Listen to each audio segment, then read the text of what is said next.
video juga ya.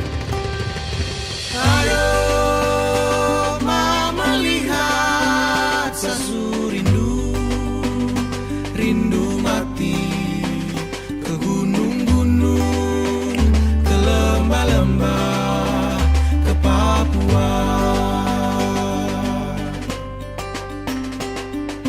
Aroma melihat sasu rindu, rindu mati ke pasir pantai, ke laut biru, ke Papua. Cerita.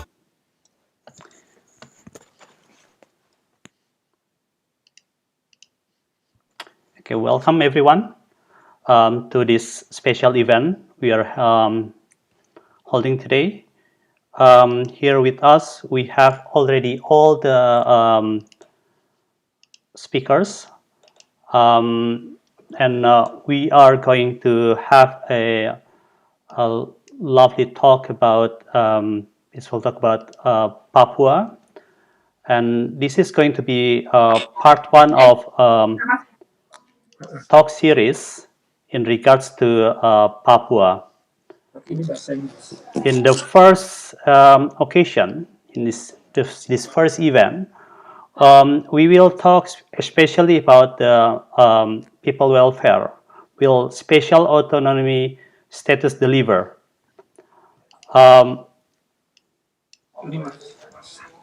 Yeah, I hope everybody is in a good health concerning the current situation with the COVID-19.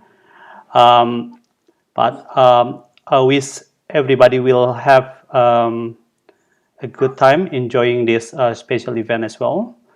And here with us, welcome our chairman of the PETJ, which is the Indonesian diaspora community in Europe, and the chairman is Mr. Manik.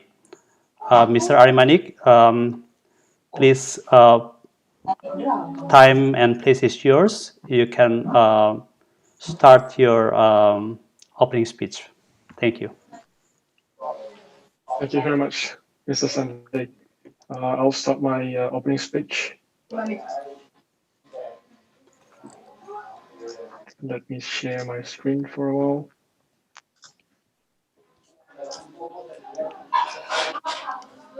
Are you seeing my screen at the moment?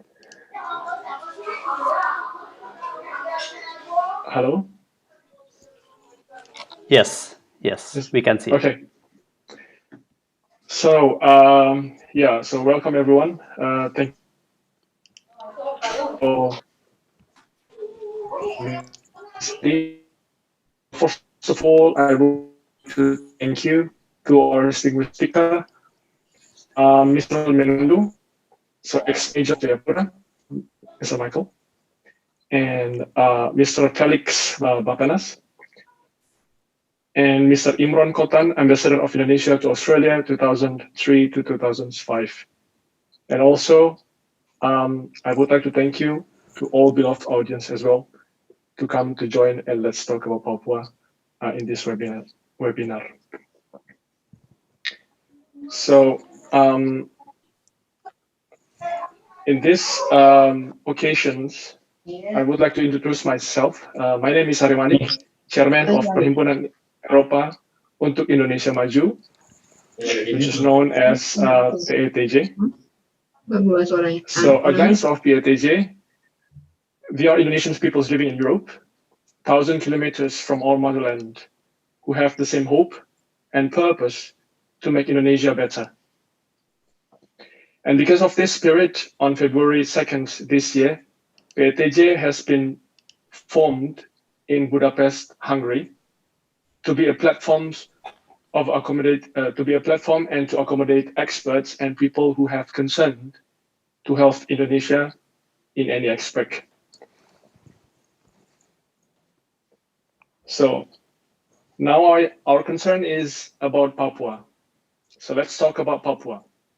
In this opportunity, I would like to address 4 roots of conflict problems in Papua based on result of a research conducted by Muridian Wijoyo from Indonesia Institute of Science, or known as LIPI. The first is the historical problems and political status of Papua integrations to Indonesia. So some of the peoples of Papua still don't believe of these integrations because the gap, which are quite obvious, like human resources, educations, development, and so on. The second is military operations since 1965. We know that violences that have been caused by these military operations just leave only scars and raise hatred on their hearts. The third, people of Papua have the stigma of being marginalized. The fourth is failure of Papua development. This is quite obvious. So these four roots of conflict problems have been there for quite long. And it was formed by many actions and events from many years.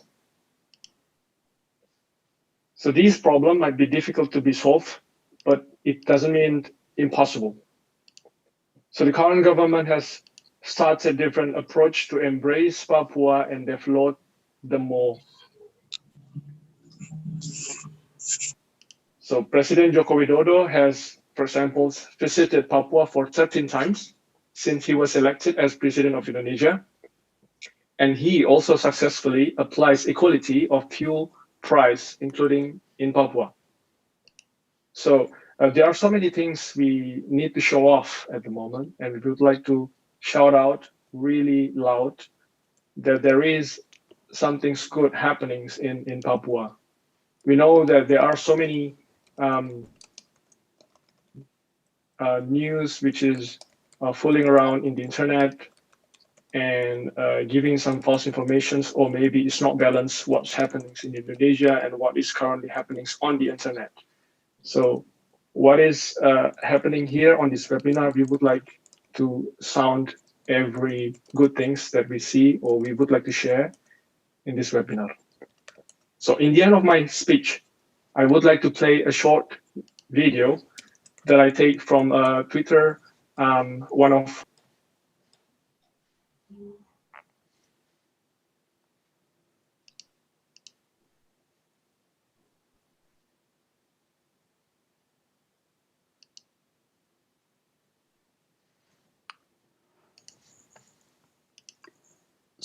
sorry, Mr. Ari, your voice is muted.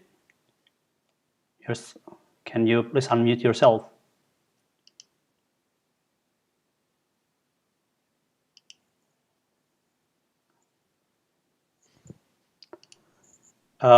You're still muted.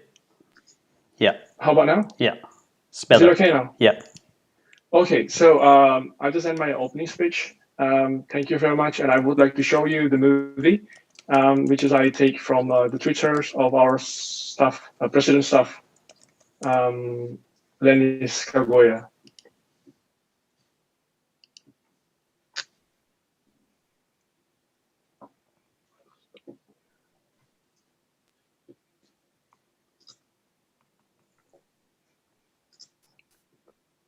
So I hope that you see my screen, a video. Yes, we can. Yes, okay. Okay, and I would like to play it now. Enjoy.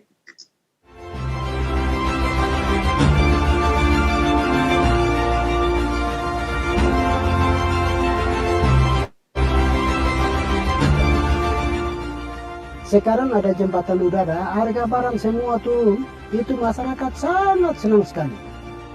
Mereka punya hati sudah sekarang merasakan.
yang harapkan harus ada sebuah akses jembatan yang harus menyeberangi Teluk ini. Sehingga pada saat ini kami lihat sudah terwujud, kami sangat senang sekali. Makanya kami senang dengan akses pembangunan jembatan dan jalan. Kami cepat kenal kota, dan perkembangan kota kami ikuti dengan baik.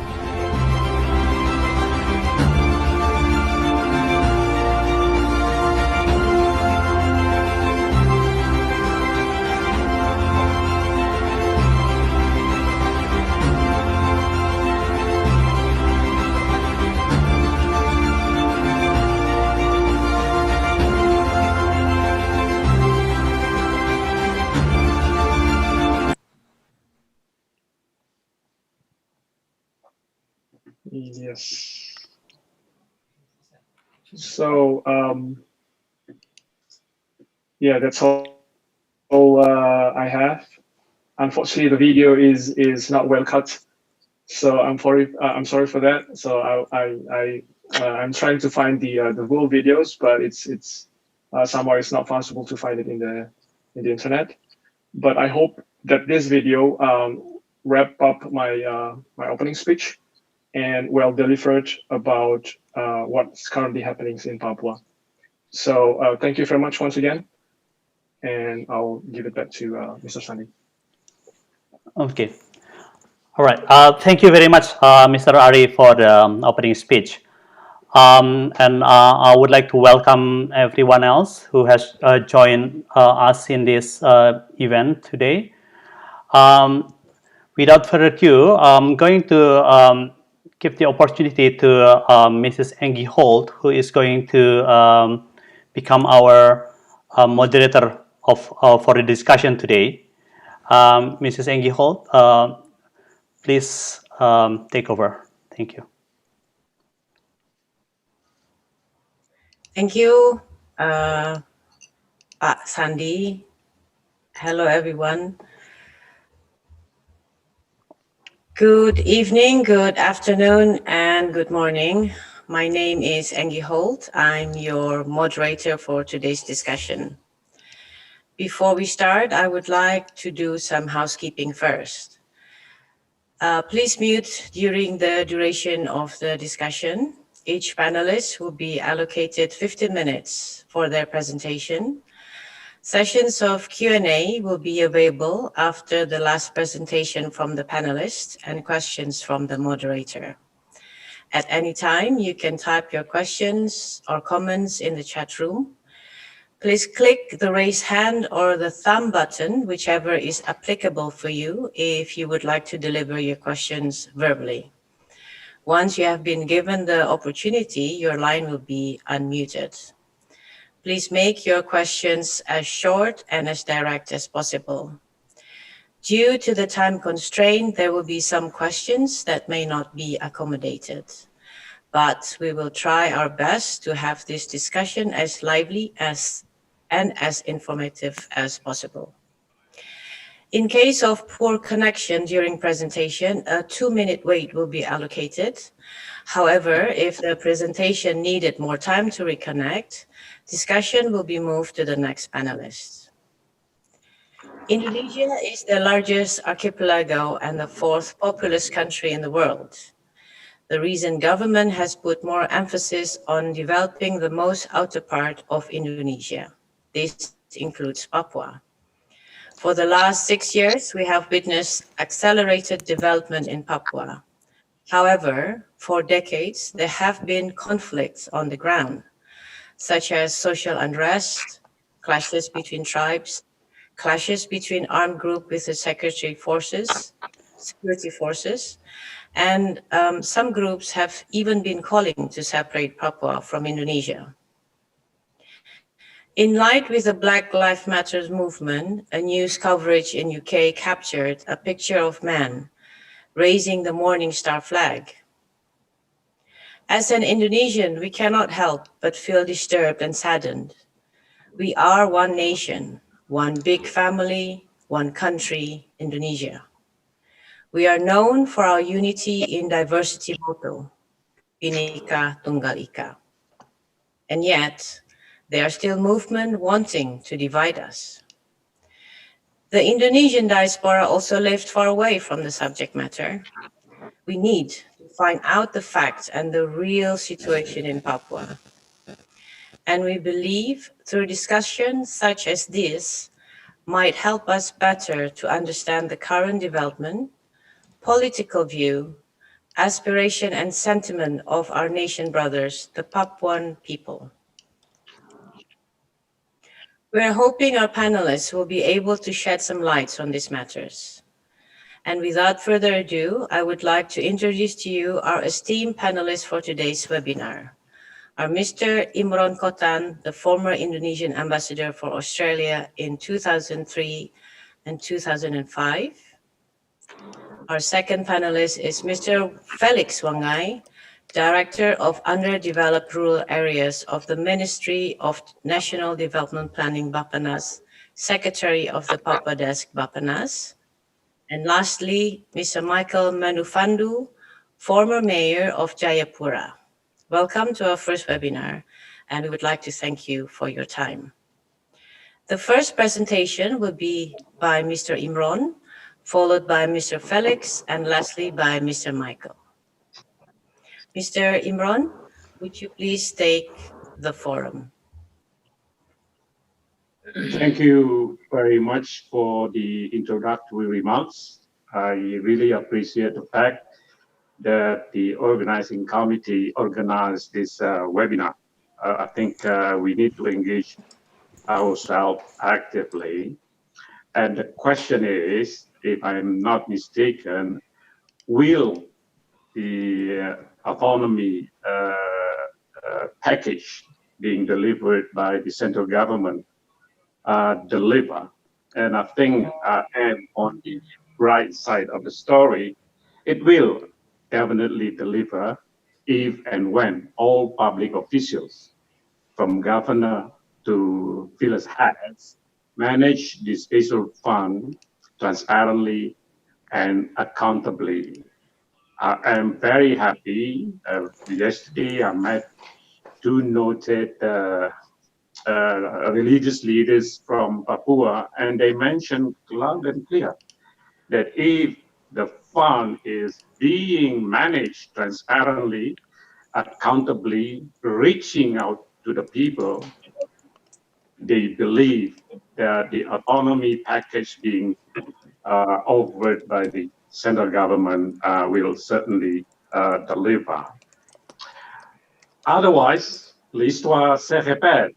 The history repeats itself as what we have seen for the last 20 years, that everything is chaotic in Papua, I have to admit.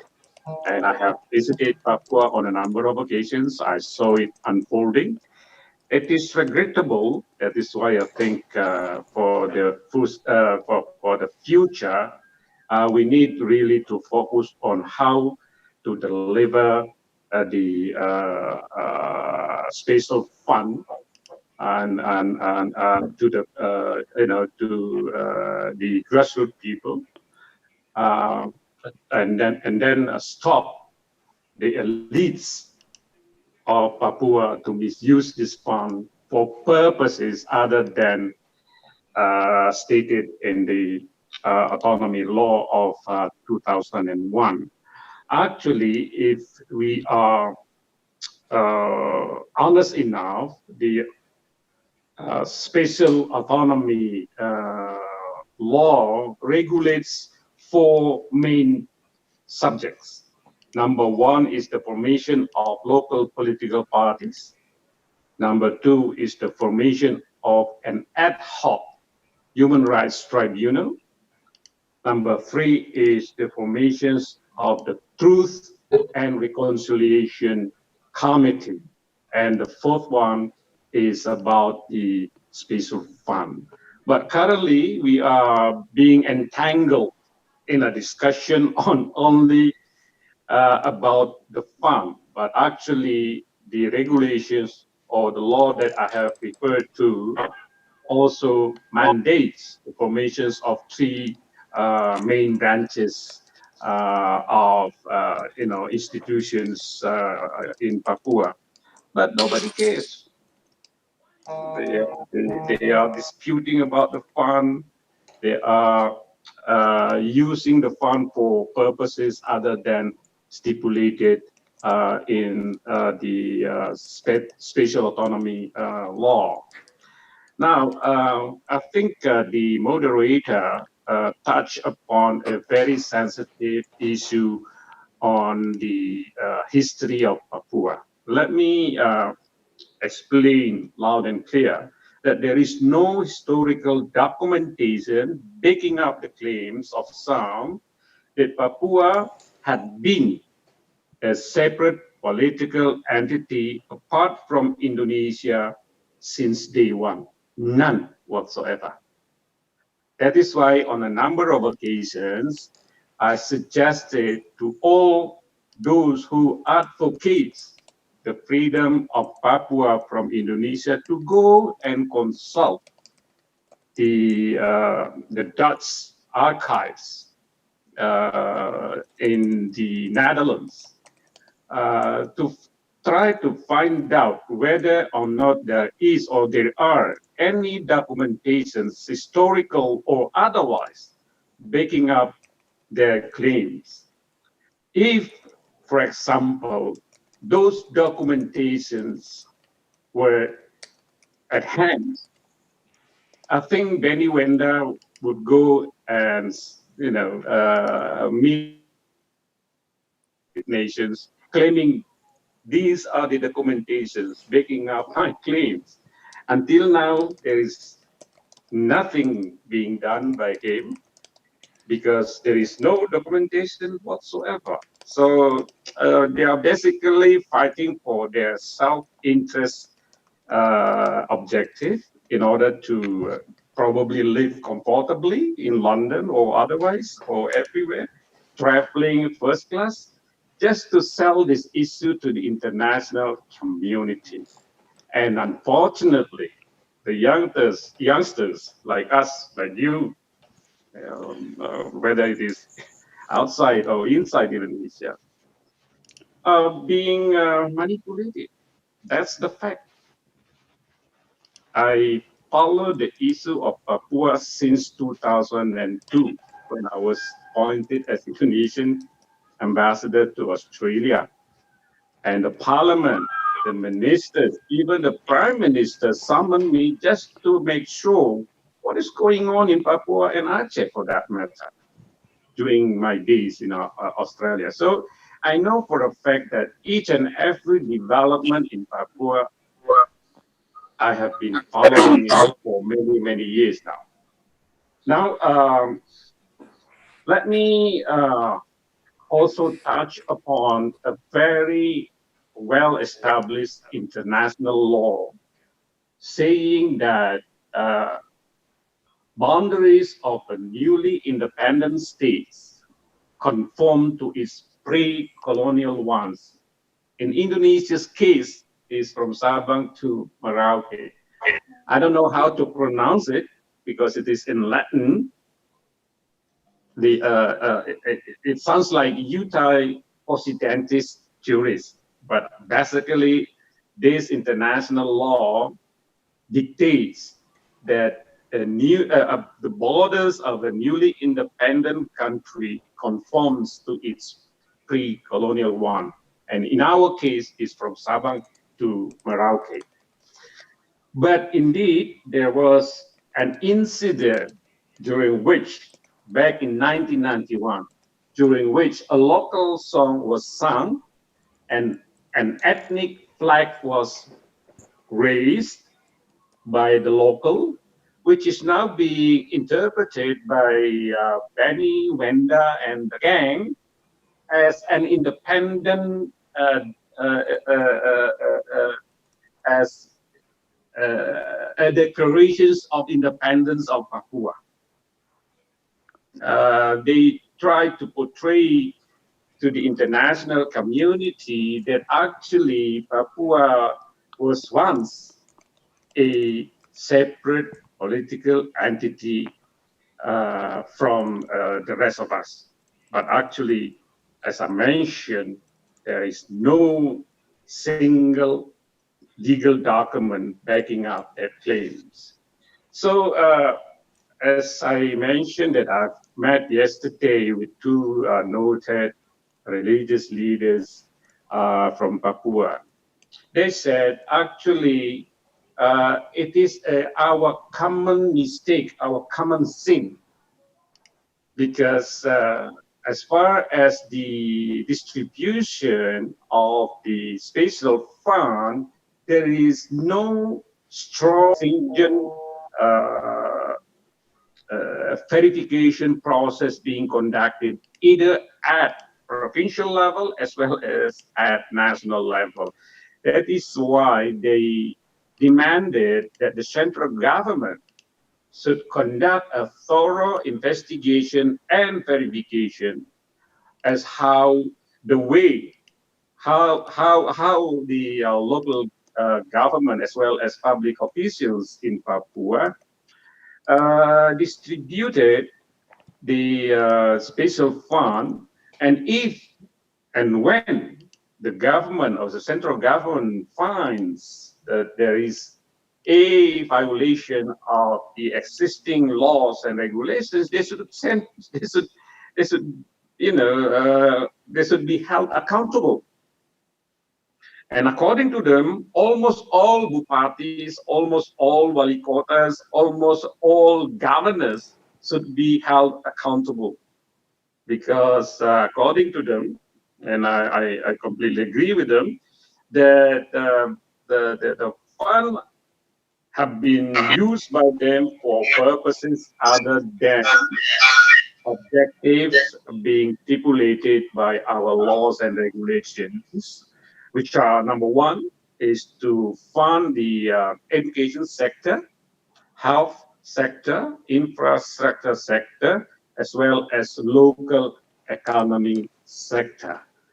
As far as I am concerned, I didn't see it happening. So I hope that this webinar will be monitored by those stakeholders, so they can hear what the people said at the grassroots level as well as at the elites level, so we can do sort of soul searching in order to salvage the future of our beloved Papuan sisters and brothers. I think this is my introductory remarks, and I hope that we will be engaging ourselves in a very honest as well as deep discussion, so we can submit at least a few suggestions to the government. And I know for a fact that this webinar is also being monitored by our embassy over there in London. And I hope that they will file a comprehensive report as what is transpiring from our discussion. I think I stop at this point, and I'm ready to engage in our in-depth discussion. Thank you. Thank you, Pa Imron. We will have Q&A after all the panelists finish their presentation. And I do have some notes to ask you some question. But secondly, let's hear from Mr. Velix for his presentation. Mr. Velix, if you please. Yeah, thank you very much, moderator, giving time to me to share some information for Indonesia's current policy for Papua and West Papua provinces. But first of all, I thank to Perhimpunan Eropa for Indonesia Maju, Indonesians as a community for Indonesia Maju, and distinguished guests, brothers and sisters, especially distinguished ambassadors, DCMs, consulate generals across Indonesia, across Europe, and brothers and sisters. And in line with Mr. Ambassador's Imron Cotan already mentions about the history of West Irian into Indonesia, and Mr. Ambassador already explained about the commitment of Indonesian government to Papua, especially for managing special autonomy framework for Papua and West Papua provinces.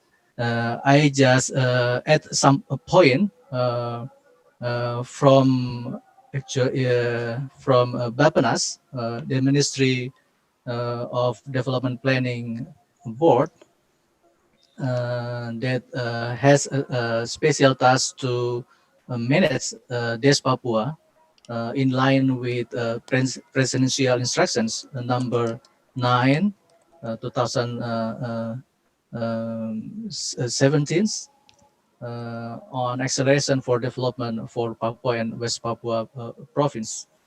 I would like to share some slides about my presentations in line with the title of this discussions.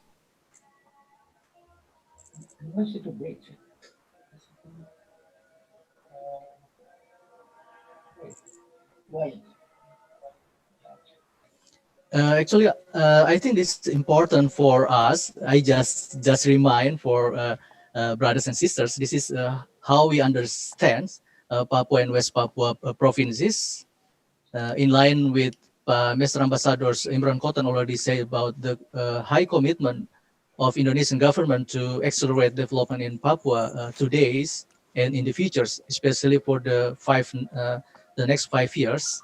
Actually, we now Indonesian government endorse like regional approach to develop Papua and West Papua provinces based on a local context or cultural context. I think this is important for us that to understand that in Papua is consisting of like 7 customary regions or like customary lands. So every single customary land has specific characteristics. For example, like the style of leadership, the style of land ownership, the style of social relations, and the character of local economic, how they workplace, how they integrate with other people. So I think this is important that like Indonesian government, for example, to understand and and we put the local context in national development policy. I think this is the President Joko Widodo already launched in presidential regulations on national development policy for the 5 next plan. And for example, brothers and sisters, that we endorse like special economic zone in some area in Papua, like in Sorong, Teluk Bintuni, that UK BP company from the owned by UK already exists in the this area in the coastal area in West Papua provinces. We endorse like Timika. We accelerate like fishery centers in the coastal area in Papua, in the northern part of Papua, and we endorse like agricultures centers in southern part of Papua. So it means Indonesian government try to accelerate regional sectors like Mr. Ambassador Cotan explains before, but we endorse based on the local context, based on the cultural characteristics of Papua and West Papua provinces. This is for examples. I try to put like the commitments the UK government's climate change unit support Papua and West Papua provinces. We Indonesian government make collaborative work with the UK governments. We endorse like green spatial planning in Papua and West Papua provinces. We endorse like biodiversity policy, green economic growth, and Papua initiative. I think this is the commitment of UK governments to Indonesia, especially for Papua and West Papua provinces. And in line with the our discussions, I just highlight that special autonomy as our title of this discussion. We know that this is a middle way, the middle strategy to resolve conflict in Papua, like vertical conflict between Jakarta and Papua, and some horizontal conflict between amongst Papua. So this is the special autonomy. We see that this is a win-win solutions, win-win policy to manage conflict in West Papua. So this is actually the back to the 1998, the change of political landscape in 1998, followed by we call some Indonesianis from Australia mentioned that this is Papua Spring during 1998 to 2000 and early 2000s, like protests across Papua. They demand greater decentralizations, freedom, and some people like Moderator Enggi Holt that some call for separatisms. But Indonesia has the high commitment for Papua that we try to take like put like asymmetrical autonomy asymmetries to resolve conflict.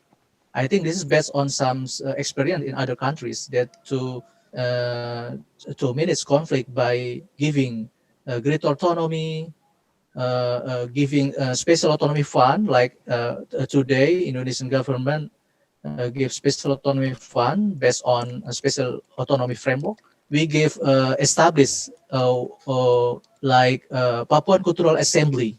So now in Papua, compared with other provinces, we have like governor, executive institutions, we have like local parliaments, legislative, and we have one specific institution we call MRP. So this is Majelis Rakyat Papua, or we call Papuan Cultural Assembly.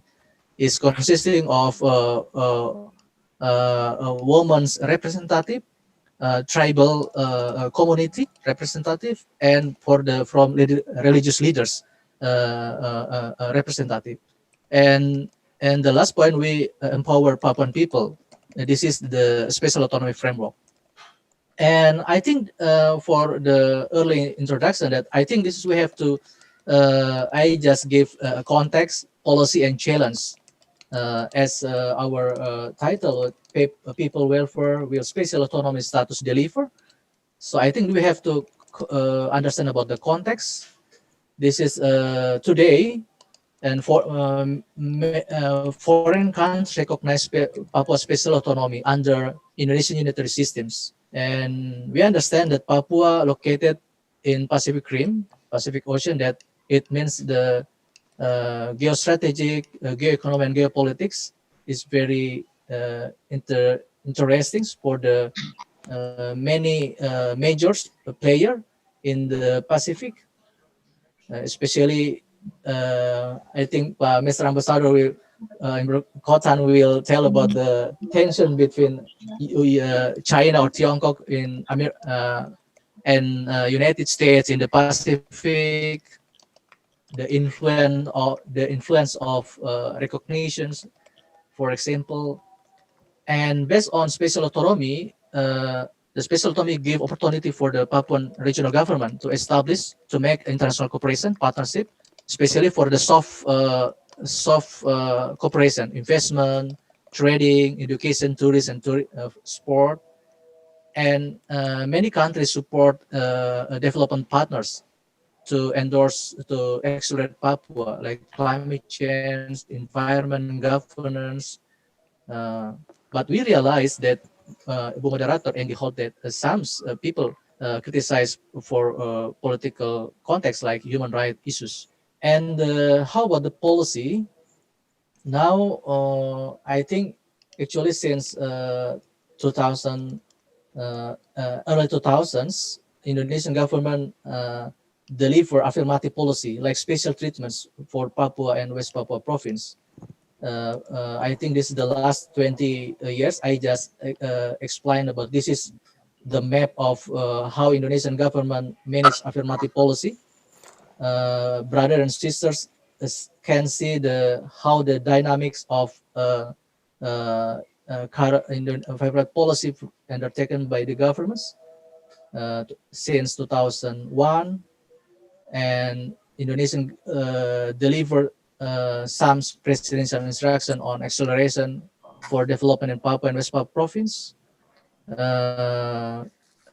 You can see this is the like milestone of affirmative policy in the last 20 years, and now or today, and the next 5 years, we already put like special Papuan policy in development planning since 2020 until 2024. This is now the BAPPENAS try to make more detailed policy for the next years.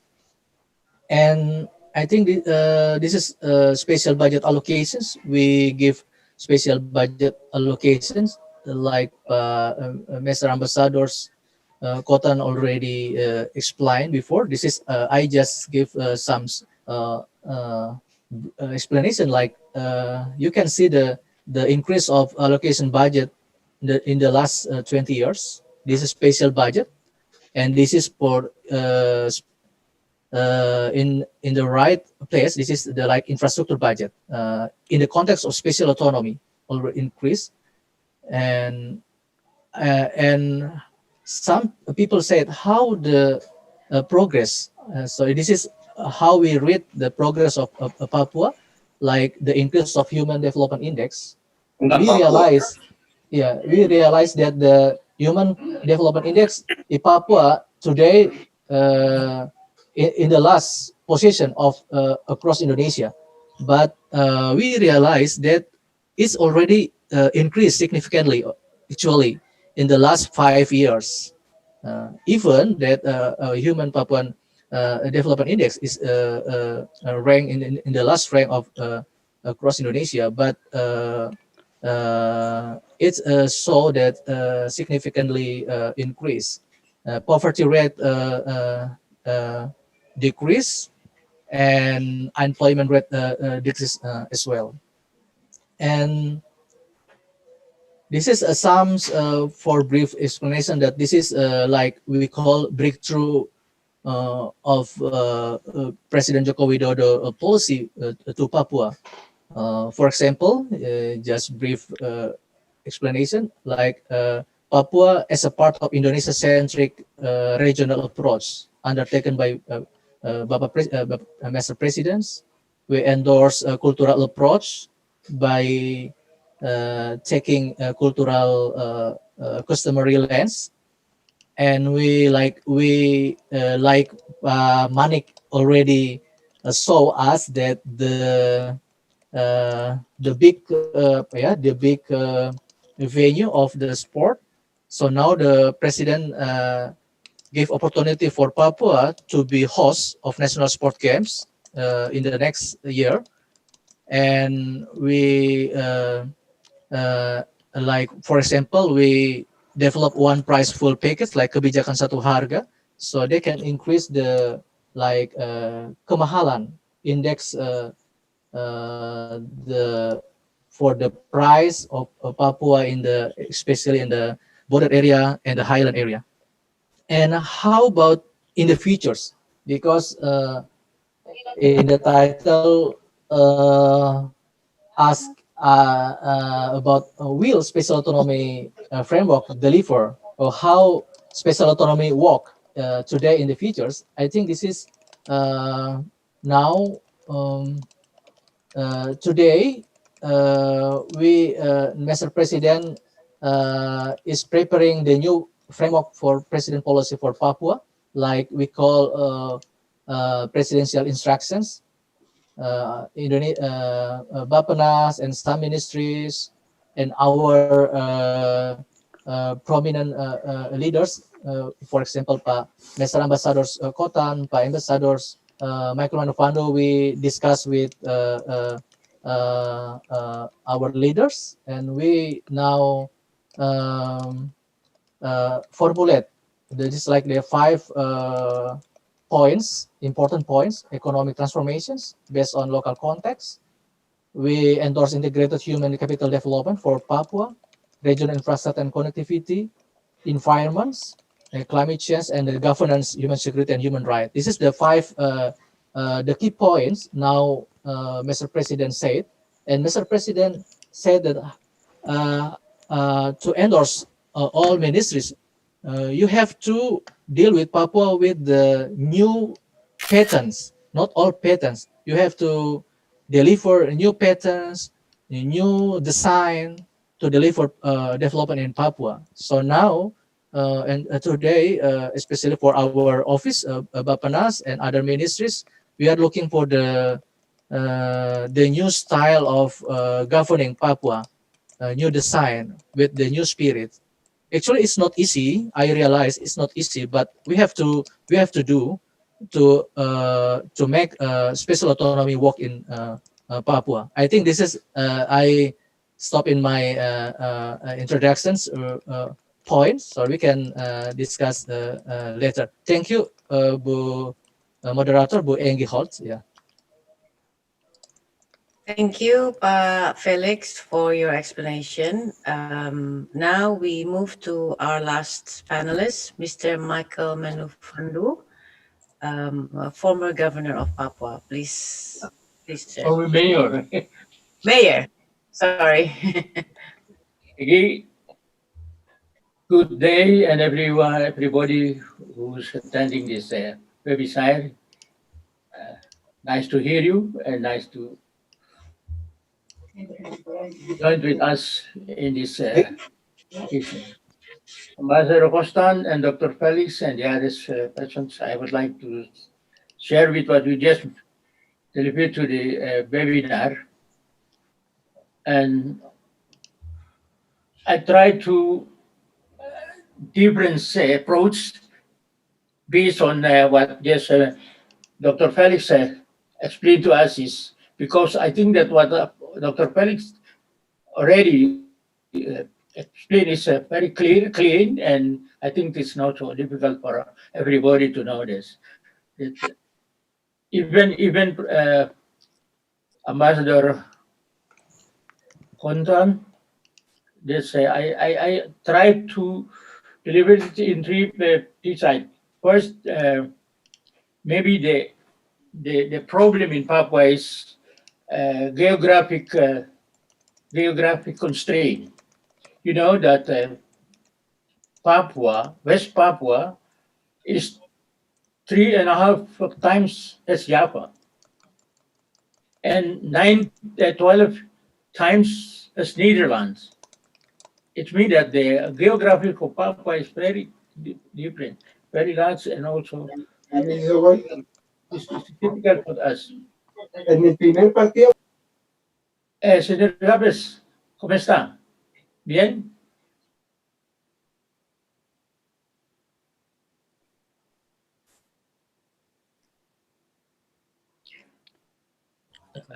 Okay.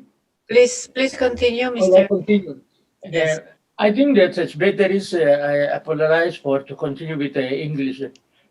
Maybe you can permit for to use bahasa Indonesia. Please do. Thank you very much. Yeah, we talk about Papua. Atau kita bicara tentang Papua, seperti kita bicara sesuatu yang misterius, paradox, uncertainty, uncivilized, and undeveloped. Itu seolah-olah begitu. Memang karena tanah yang begitu luas, 421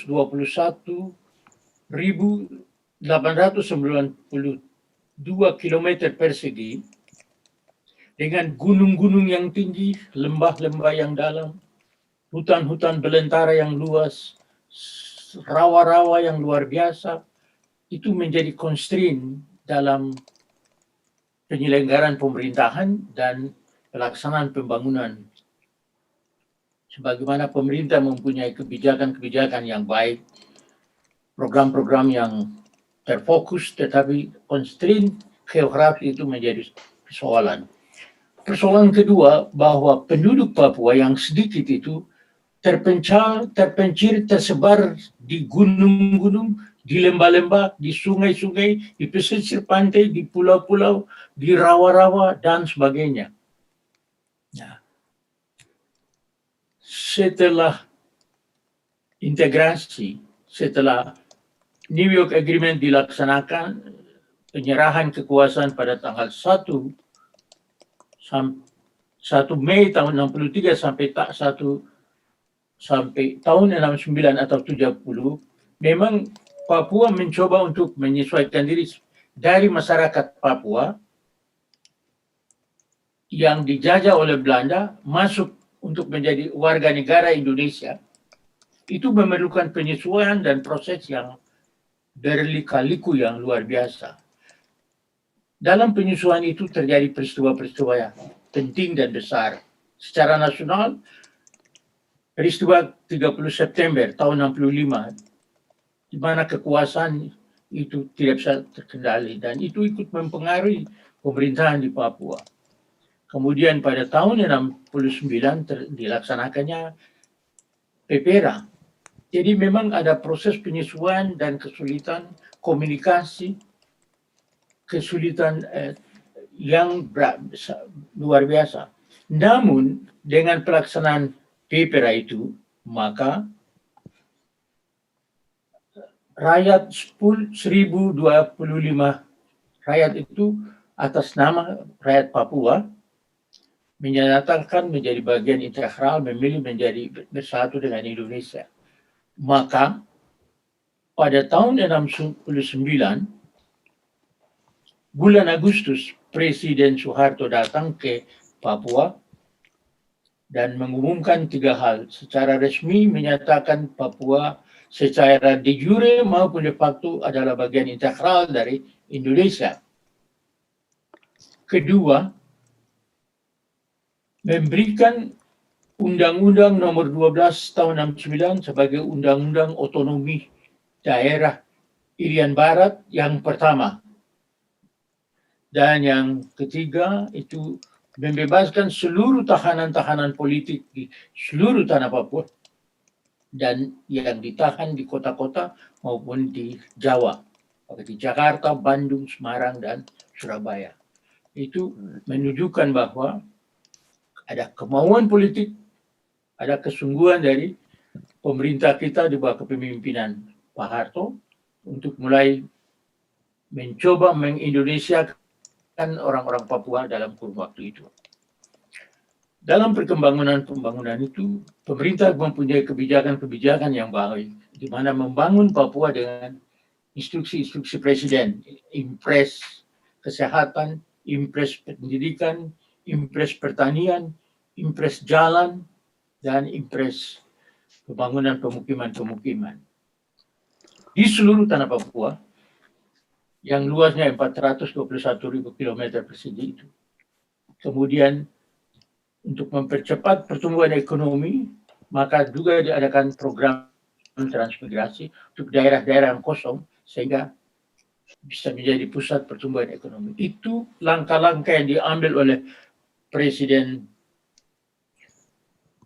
Soeharto pada kurun waktu tahun 1970, 80, 80 ke 90. Pada kurun waktu itu gubernurnya adalah gubernur pertama ada setelah integrasi Gubernur Eliezer Bonai, kedua Gubernur Frans Kaisepo, ketiga Gubernur Akub Sainal, keempat Gubernur Sutran, kelima Gubernur Bushiri.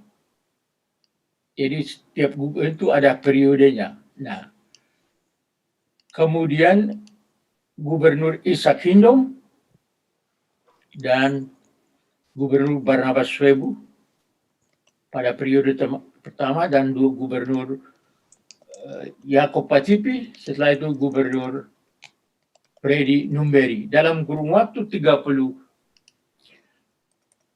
tahun terjadi kepemimpinan pemerintahan daerah itu oleh gubernur-gubernur asli orang Papua.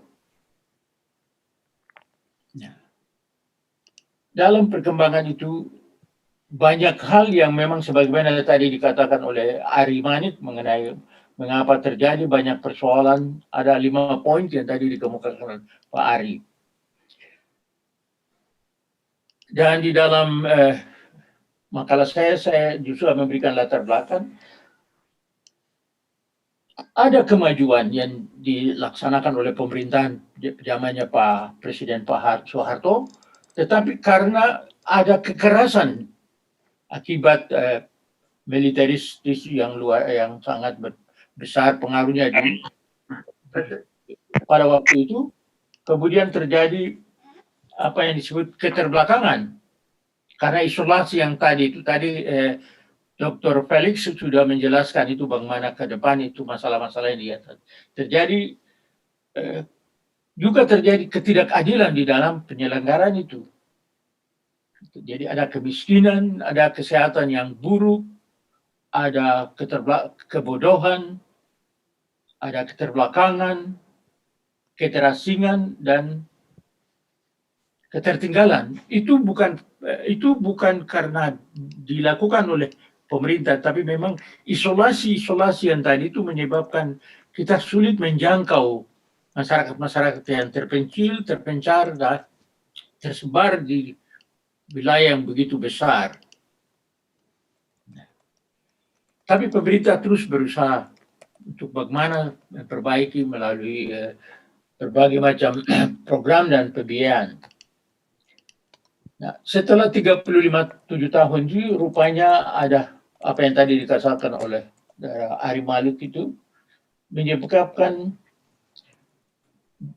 Presiden Habibie mencoba untuk mengadakan dialog dengan tokoh-tokoh Papua untuk mengerti dan mengetahui kenapa latar belakang berbagai macam konflik dan lain sebagainya. Ternyata pertemuan itu sangat bijaksana diterima, namun menyebabkan terjadi pertentangan dan perbedaan pendapat yang cukup keras. Kemudian Presiden Gus Dur mengerti tuntutan itu, akhirnya dia menawarkan undang-undang otonomi khusus. Nah, undang-undang ini sebenarnya intinya adalah semacam jalan rekonsiliasi, adalah jalan untuk berdamai dengan masa lalu. Ada jalan untuk melihat ke depan, membangun Papua bersama-sama oleh pemerintah pusat bersama pemerintah daerah dan masyarakat Papua.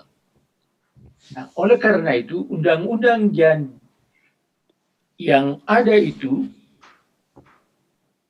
Presiden Abdurrahman Wahid mengatakan dia menolak undang-undang yang dibuat oleh pemerintah pusat, dalam ini Departemen Dalam Negeri, dan oleh pemerintah daerah, tapi diserahkan untuk dibuat oleh rakyat Papua dan diorganize di Universitas Cenderawasih, sehingga Rektor Universitas Cenderawasih sebagai ketua tim penyusunan undang-undang otonomi khusus itu.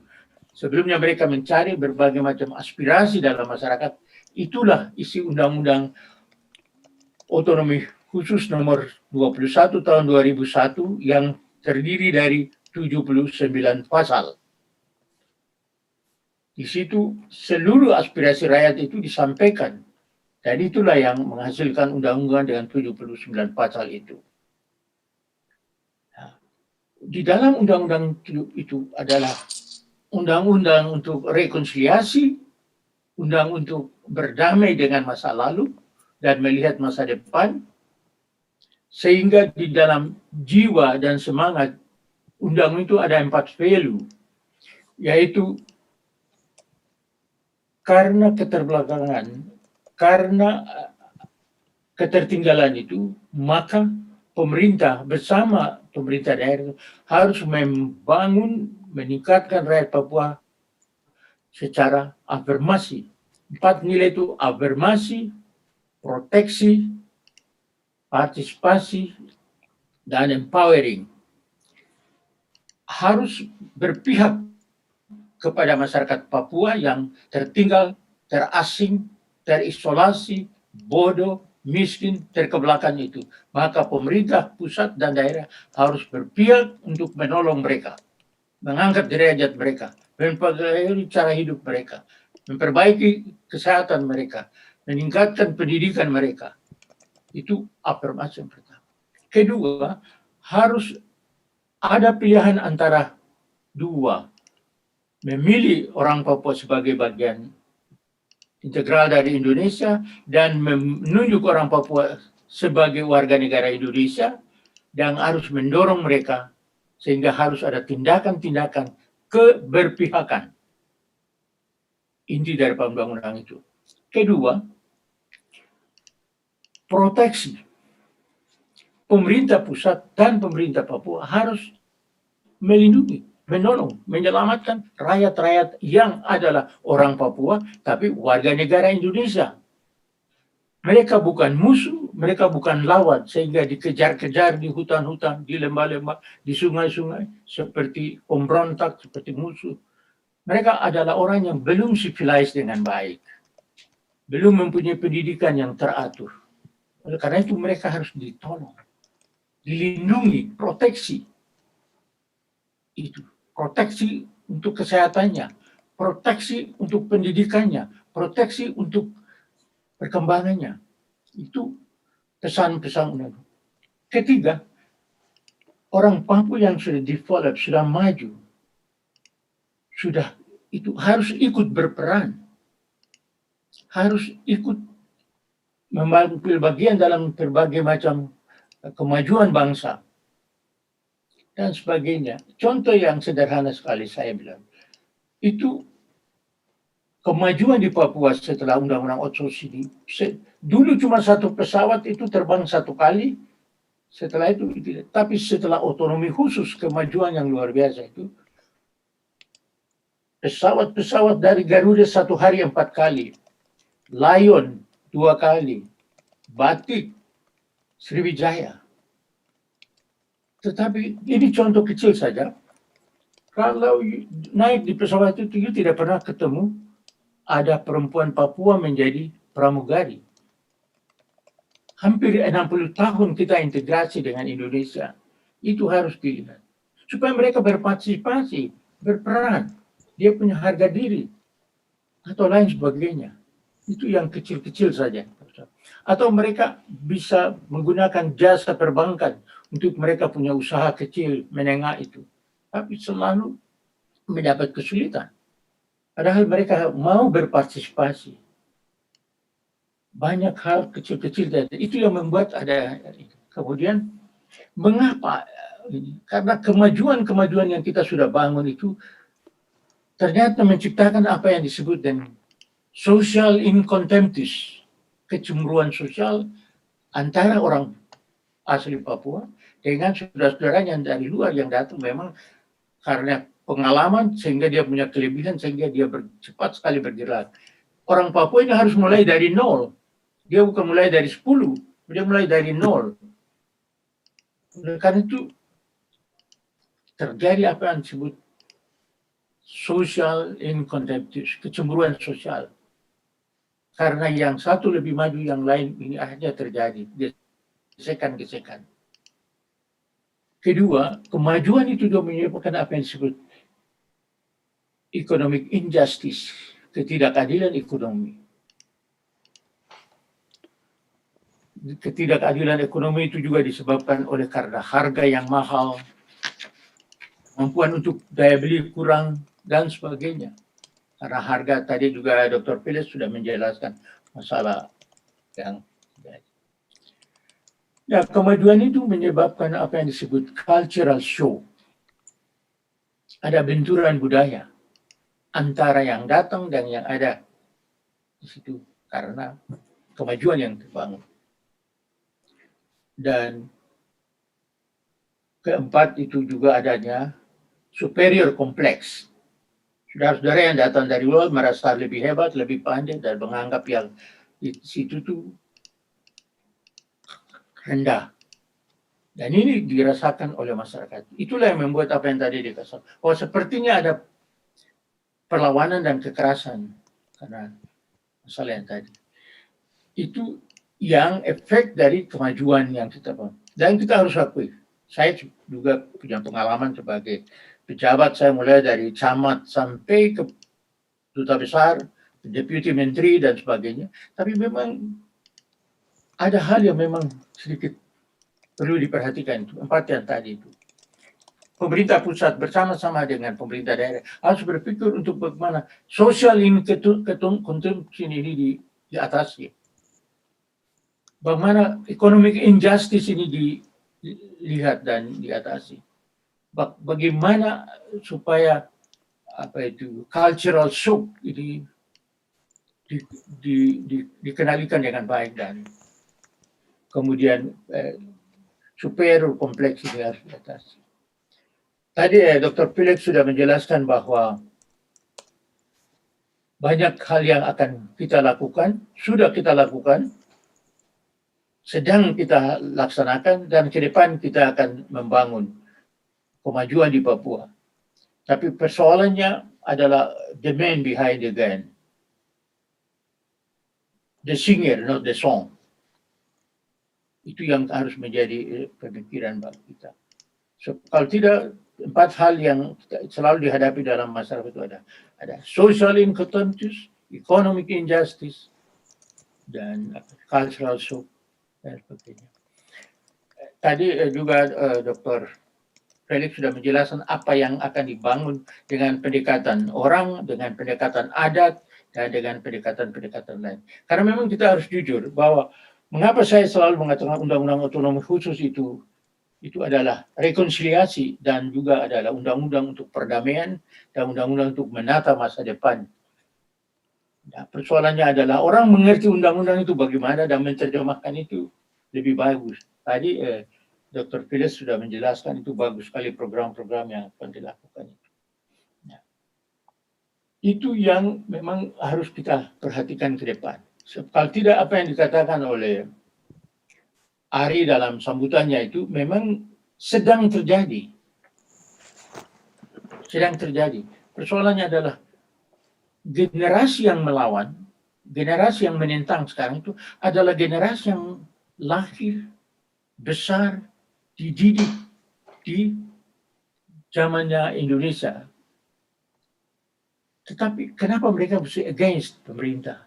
Kenapa mesti against orang luar? Dan mereka menilai pemerintah itu kolonialis, kapitalis, dan militeristik. Ini pertanyaan besar untuk bagaimana kita atasi supaya pandangan itu harus bisa dikurangi. Dan itu perlukan wise men, perlukan negarawan, bukan perlukan provokators ataupun tapi perlukan orang yang wise untuk kenapa, why. Itu. Jadi persoalan itu kita harus. So, mereka ini adalah warga negara Indonesia. Mereka bukan musuh. Itu yang kita harus lihat. Nah, undang-undang otonomi ini memang dari waktu ke waktu. Salah satu pendekatan yang kita lakukan waktu itu bahwa dengan undang-undang otonomi itu kita membuat hampir 3 provinsi, tapi tidak jadi cuma 2. Tadi Dr. Velix sudah menjelaskan itu. Nah, terdiri dari 2 provinsi, 42 kabupaten, regions, dan 645 distrik, serta 7.143 desa. Artinya, pemerintah ingin memberikan pelayanan yang cepat, yang tepat, yang dekat dengan rakyat itu. Maka struktur pemerintahan itu dibuat secara berjenjang sehingga dekat dengan rakyat. Sehingga masalah kesehatan, masalah pendidikan, masalah ekonomi kerakyatan itu bisa lebih dekat dengan rakyat itu. Karena dengan pemekaran itu, pemerintahan itu dekat dengan rakyat. sehingga mereka dan itu manfaat hadirnya undang-undang otonomi khusus ini. Dan salah satu bukti bahwa pemerintah betul memperhatikan dan membangun Papua itu bahwa leadership di Papua berdasarkan undang-undang bahwa gubernur-gubernur itu orang asli Papua, wakil-wakil gubernur orang asli Papua, ketua-ketua DPR juga orang asli Papua, kemudian wakil-wakil ketua DPR, ketua MRP dan wakil itu juga orang asli Papua, para bupati, wakil bupati, para kepala distrik, itu semua orang asli Papua. Nah, persoalan adalah persoalan leadership. Bagaimana mereka kita bina, bagaimana kita empowering mereka supaya mengerti tugasnya sebagai wakil pemerintah, yang untuk itu mereka melaksanakan 3 tugas pokok pemerintah adalah services, empowering, and develop. Bagaimana memberikan pelayanan yang cepat, yang tepat, dekat dengan masyarakat. Bagaimana mereka mendorong, memampukan rakyat itu untuk bisa berkembang secara mandiri dan produktif, karena mereka mempunyai pengalaman, punya talenta, punya pendidikan, sehingga mereka bisa. Dan pemerintah membangun berbagai macam infrastruktur yang dibutuhkan dalam rangka services dan rangka empowering. Itu yang hasil daripada otonomi khusus ini. Dan setiap tahun itu anggaran otonomi khusus itu naik. Pada pidato presiden kemarin itu tahun ini itu undang-undang otonomi khusus itu besarnya 7,8 triliun. Itu otonomi khusus. Tapi seluruh Papua pada tingkat provinsi dan kabupaten, baik Provinsi Papua dan Papua Barat, itu diberikan anggaran dari APBN dan APBD yang disebut ada dari dana alokasi umum, ada dana alokasi khusus, ada dana dekonsentrasi, ada dana medebewin, dan dana otonomi khusus. Oleh karena itu memang betul apa yang tadi digambarkan oleh Dr. Velix itu benar. Program-program yang dibangun dengan dana alokasi umum, dana dekonsentrasi, dana medebewin, dan dana khusus dirancang baik oleh BAPPENAS bekerja sama dengan pemerintah daerah untuk membangun Papua secara khusus itu penduduk dan masyarakatnya. Itu ya sedikit latar. Oleh karena itu satu hal yang harus supaya orang Papua merasa berpartisipasi dalam berbagai macam kebijakan nasional dan juga dalam operasional, maka mereka harus diberi peluang dan kesempatan. Dr. Velix ini memberi syarat untuk menduduki jabatan tingkat nasional. Saya punya background itu dari Akademi Pemerintahan Dalam Negeri. Saya menjadi guru pemerintahan dalam negeri, dosen pemerintahan dalam negeri, dan birokrat pemerintahan dalam negeri. Dulu di Indonesia itu kita integrasikan 20 APBN menjadi satu disebut IPDN atau STPDN. Dan anak-anak didik kita, saya satu, tahun 91 kita integrasikan, dan banyak seluruh Indonesia kita kumpulkan. Maka sekarang di Jakarta, di Departemen Dalam Negeri, itu semua direktur jenderal, eselon itu anak didik kita. Mereka lulus PDN pada tahun 1992.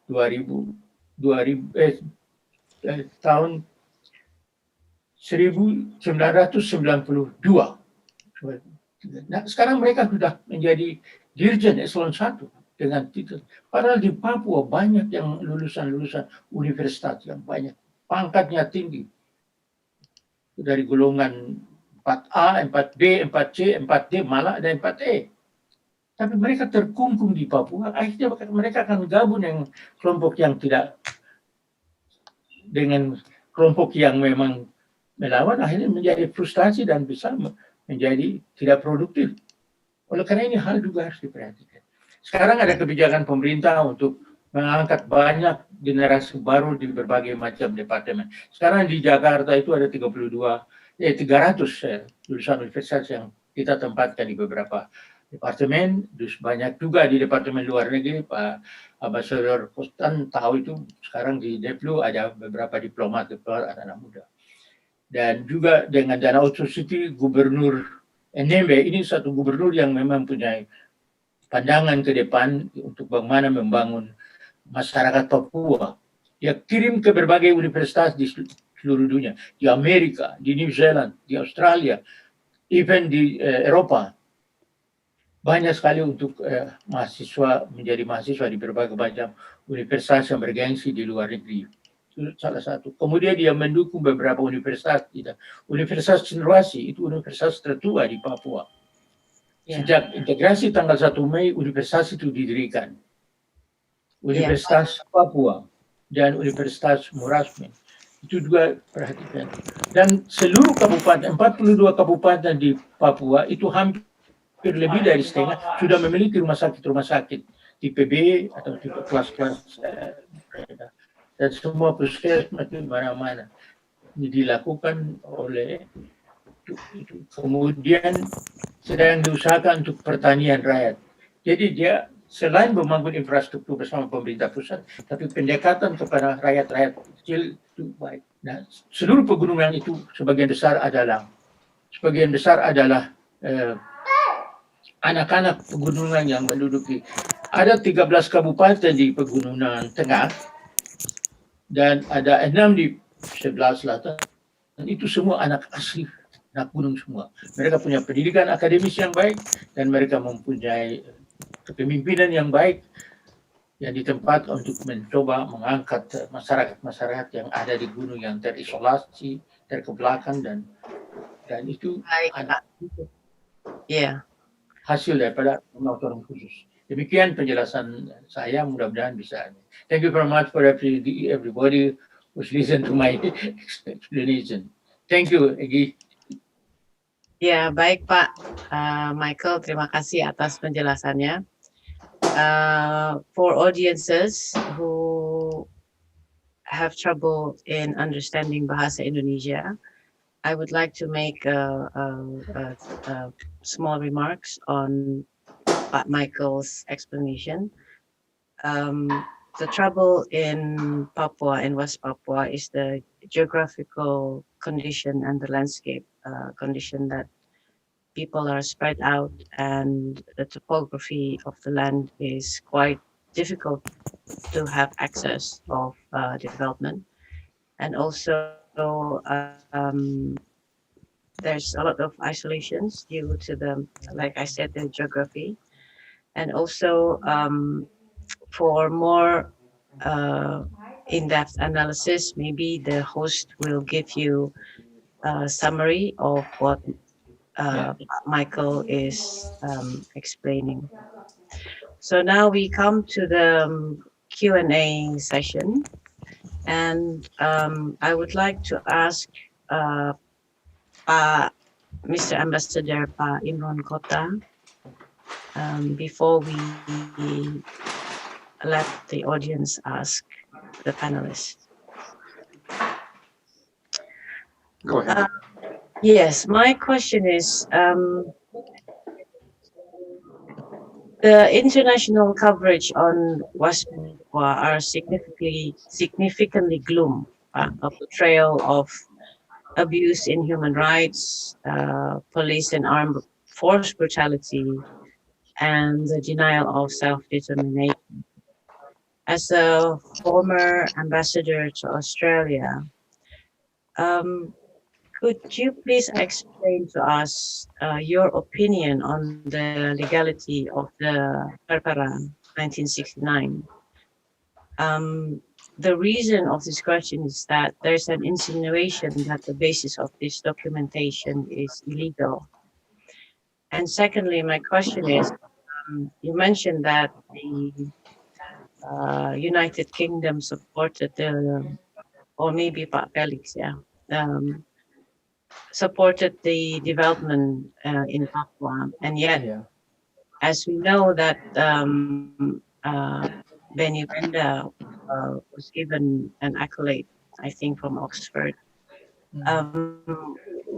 Why the mixed message? And if you please explain this to us. Thank you. Please say again why. No, this is for Pak Imron Oh, Imron Kota for Maju. Well, let me start by saying in every conflict that there is always what we call as collateral from both sides. I still vividly remember because I was there when the Duga incident happened, during which more or less 20 Indonesians from outside of Papua being butchered, slaughtered, tortured. Nobody cares. Anyone raise any issue on that account? None whatsoever. So the problem is not the alleged violation of human rights. The question is how we would be able to solve the problem peacefully. And that is why I would like to underline the point being mentioned by Ambassador Menufandu that the law of 2001 is the middle way. Using this platform, we should be able to settle the conflicts in a manner that is acceptable to both sides. That is number one. Number two, you mentioned the legality of the free act of Free choice. Yeah. Well, as I mentioned, this is a very well established international maxim or international law stating that the borders of a newly independent country conforms to its pre-colonial ones. In Indonesia's case, is ranging from Sabang to Merauke. There is no documentation, legal or otherwise, stated that Papua has been a separate political entity from Indonesia. That is why there is no legal background whatsoever that can be used either by the Netherlands or other countries to dispute the fact that Papua has been since day one part of Indonesia. That is why I don't think that the UN members were full enough to endorse the UN General Assembly resolution stating the fact that indeed Papua was part and will always be part of Indonesia. That is number two. And as far as the point being mentioned by Ambassador Menufandu, I think it's absolutely correct. The problem is the geographical constraints of Papua is immense.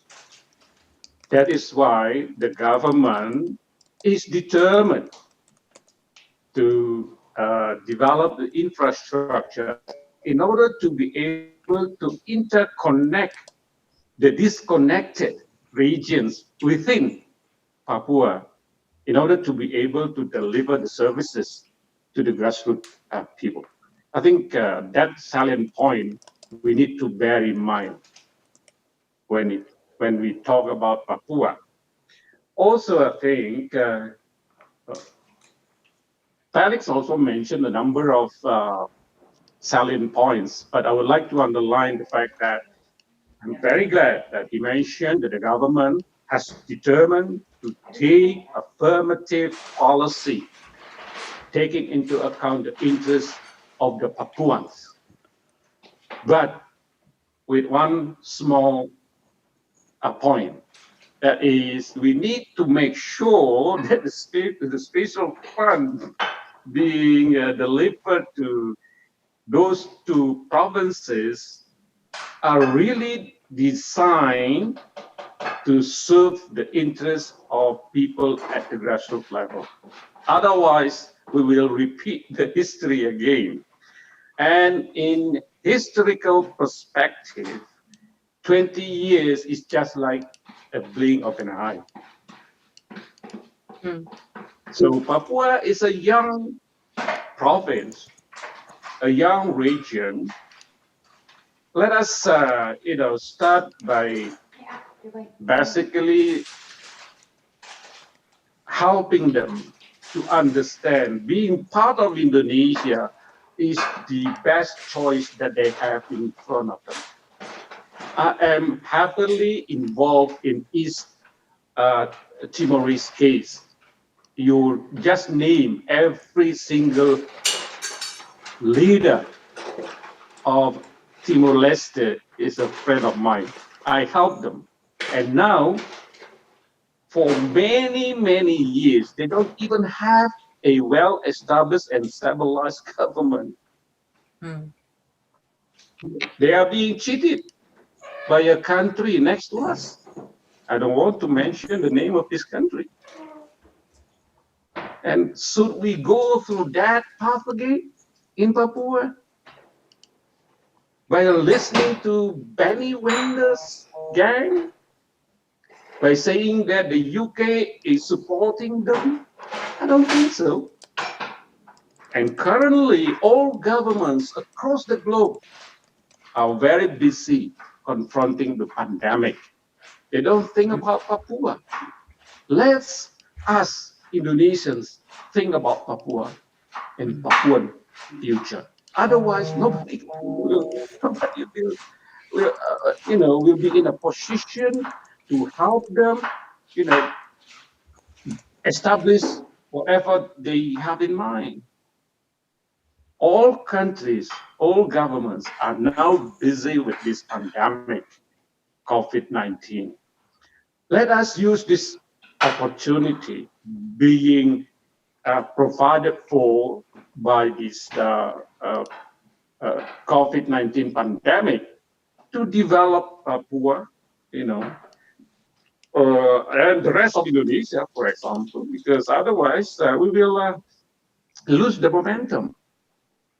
And Papua has all ingredients to progress forward, natural resources or otherwise.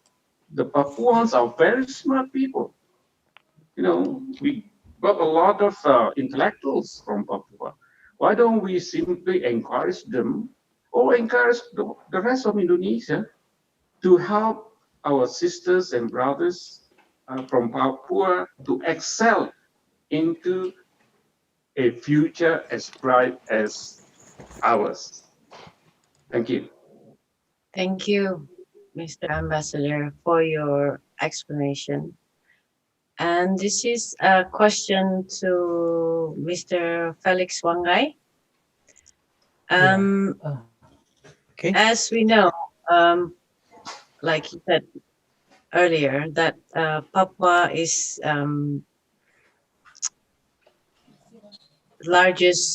Indonesia's largest and easternmost province and covers the western half of the world's largest island. It is the size about California, but yet it's the poorest province in Indonesia for Papua. It's currently 26.64%. Yes. And for West Papua is 21.37%. The question that I would like to ask you that this happens after a long time, but our president, Bapak Joko Widodo, and his government put a tremendous effort to build Papua and West Papua. And correct me if I'm wrong, this current administration tries to embrace the island more than any previous government. Tell me, is there something that Pak Jokowi and his government knew about that the previous government missed? And I would like to ask you a question. What are the challenges faced by the government in implementing its policy or policies? Yeah. Thank you very much, Bu Enggi, for some questions from the participants, and I see some question in a chatting room as well. So maybe I start with the and you explained before about the Act of Free Choice in 1990. And 69. 69. I think we can't see the Act of Free Choice as the single event, but this is a political process since Independence Day of Indonesia, 45, and we face Konferensi Meja Bundar and the struggle of Indonesians diplomacy since 1950s, 60s. So I think this is the political process. So how the Indonesians diplomacy strategy to take West Irian back to Indonesia. So I think we can see in other side that the Dutch government or pemerintah Belanda juga, I think they have own strategy to defend West Irian or New Guinea in as a part of their power. So I think so this process is the political process in our history. So I think we realized that then. So the decision of the Act of Free Choice, I think, already final in the United Nations. I think this is the first point. And second, we realized that I just highlight Mr. Michael Menufandu said how we face the obstacles since 70s in the early of New Order era, how they formulate regional planning for West Irian provinces, the all West Irian provinces. So now West Papua and Papua provinces. So like kebijakan pemekaran or division of West Papua and Papua province. This is a part of how we accelerate public services, how in our government say like this is how they bring state closer to the people. Jadi membawa negara dekat dengan masyarakat, how they closer for the public services to bring power to the Papuan peoples. For example, now in by pemekaran provinces, now we have 42 kabupaten regency and majors, and all of them is Papuans as governors, as regents, as majors. So they have power. They Papuan indigenous peoples. They have greater authority. So the important things is like Ambassador Menufandu said, how far the quality of leadership. So this is our challenge to improve the Papuan leadership for our brothers and sisters. This is my brother and sister as well. So how they to improve the quality of financial management, the governance, planning, how they formulate budget in the regional state budget in the local levels. This is our challenge we face today. I realize the situations. This is the second point, and the third point about human right in Papua. I see in Ibu Mrs. Woro right in the chatting room. Then I think actually we realize that our history since the new order, we realize the new order is a part of our history. We live in the centralized period, centralized development planning. So I think the special autonomy framework, this is as a part of like win-win solutions framework. So like Mr. Menufandu expressed before that special autonomy framework is as the reconciliations policy, sebuah reconciliation. We realize that some point we can see in the preamble of the law said that we realize that the Papuan is lower than the other province in terms of development rank. We realize that human rights happened during the New Order period. We realize that different cultures context between Melanesian people with others people in across Indonesia. So in terms of this context, so the government, the state, not the government, but state, negara, recognize the special autonomy framework giving to Papua and West Papua province and Papuans as well to manage their own authority by greater authority, kewenangan yang lebih luas. So special autonomy fund, this is just consequently, this is as a part of like asymmetrical, we call asymmetrical fiscal policy. This is as like impact, consequence of greater authority, followed by asymmetrical decentralization. So the question is, I agree with so how we manage better our greater authority, the greater allocations fund to deliver public services across the Papua. And the last point about I see Mr. Habib said how we give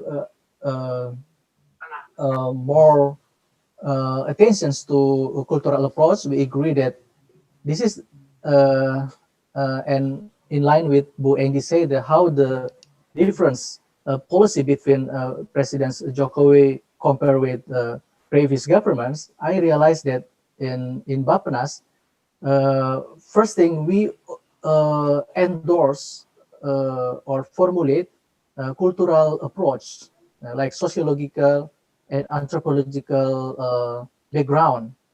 We take into national development planning by taking 7 wilayah adat, 7 customary lands, 7 customary regions. So they have different style of leadership, style of potential economy, style of own land. So based on this special characteristics, so now the government, especially for the respected ministries like agriculture ministries, education ministries, and others ministries, they develop local context in every single of sectoral policies. This is we try in the next 5 years. I think this is the one point that Mr. Joko Widodo, the current policy for Papua and West Papua provinces. And how about the food estates? Bu Woro said as well. I think this is we realize that Papua is have a potential about the land. So now in the current policy, we endorse sagu, like the local commodity, sagu and singkong, ubi jalar, ubi singkong, kemudian ubi jalar in Papua. So now we like make some special use plan. So especially when now talking with the local governments, Papuan government today, we discuss about how to make like a kebun, the center of ubi jalar in highland area in Papua. And this is the highland area for ubi jalar because the local commodity is ubi jalar. And we endorse now in our national current policy, Bapak Presiden endorsed the center of singkong or ubi in the coastal area, especially in southern part of Papua, in the and northern part of Papua. So this is Singkong, Ubijalar, and Sagu. Now we still discussing until this week. We plan for the center of Sagu, like small medium enterprise industry in Mapi, the district next to the Merauke, and Jayapura in Waropen and Oberamo. We endorse industrial park related on Sagu for the medium industrial park for Sagu. This is as a part of food estate policy. Like brother and sister, the president endorsed food estate in Central Kalimantan and some area, especially for padi atau beras. But now for the some part of Indonesia, eastern part of Indonesia, especially in Papua, now we endorse ubi jalar, singkong, and sagu. So now until this last Friday, we are still discussing about this concept, and we will deliver from 2021. Thank you, Bu Enggi. Okay. Thank you, Pak Velix. There is an interesting question before I permit Pak Anton to raise his hand. There's a question from the audience. Do you think that the acceleration of infrastructure development is imbalance or quicker than the development of the indigenous Papuan people that created this economic injustice and social, let's say, social jealousy, and what can the government do about this? So these questions are for the three panelists, but also we will let Pak Anton to ask questions to the panelists. Please, Pak Anton. Terima kasih banyak Ibu Enggi. Pertanyaan untuk Pak Michael Menufandu. Tadi Pak Menufandu bicara soal generasi yang melawan. Seberapa besar, seberapa populer mereka, kelompok-kelompok seperti KMPB itu, dan apakah mekanisme politik, institusi politik yang dibentuk misalnya lewat Otsus maupun yang sudah ada sebelumnya itu bisa menampung persoalan-persoalan yang mereka utarakan. Kedua, tadi Bapak juga menyebutkan politisi-politisi dari daerah pegunungan. Kalau misalnya saya baca laporan IPAC, itu ada pendekatan yang berbeda antara politisi-politisi dari pesisir di Papua dan politisi pegunungan. Apakah Bapak setuju dengan kategorisasi itu? Pertanyaan kedua untuk Pak Velix Wanggai. Given that Indonesia's current fiscal situation, do you think the government will be able to fund? I'm sorry, I missed almost the whole of your presentation, so apologies if you've addressed this. But do you think, given the current fiscal situation that the government is facing because of COVID, etc., will the government have enough money to fund Otsus from 2021 onwards in the same way that it has done? And if it doesn't, what would the implications be for social stability and welfare and the political issues that Papua is facing? Thank you very much. Please. Please, silakan. Before I answer the two questions, I will share with about human rights, because according to the Special Autonomy Law, Article number 45, it instructs that first government must establish human rights just in whole Papua. That is the institution of the special autonomy law. And the second is that we must establish also committee for trust and reconciliation between the Papuan peoples and the central government about the histories that Papua integrated with Indonesia. And the third is that the central government also must establish representative for human rights body in Papua. And I think that is already done, already established. It is important is how to make it work or to solve the problem of human rights in Papua. I think in policy, central government through special autonomy, article number 45, so already have no constraint to make it.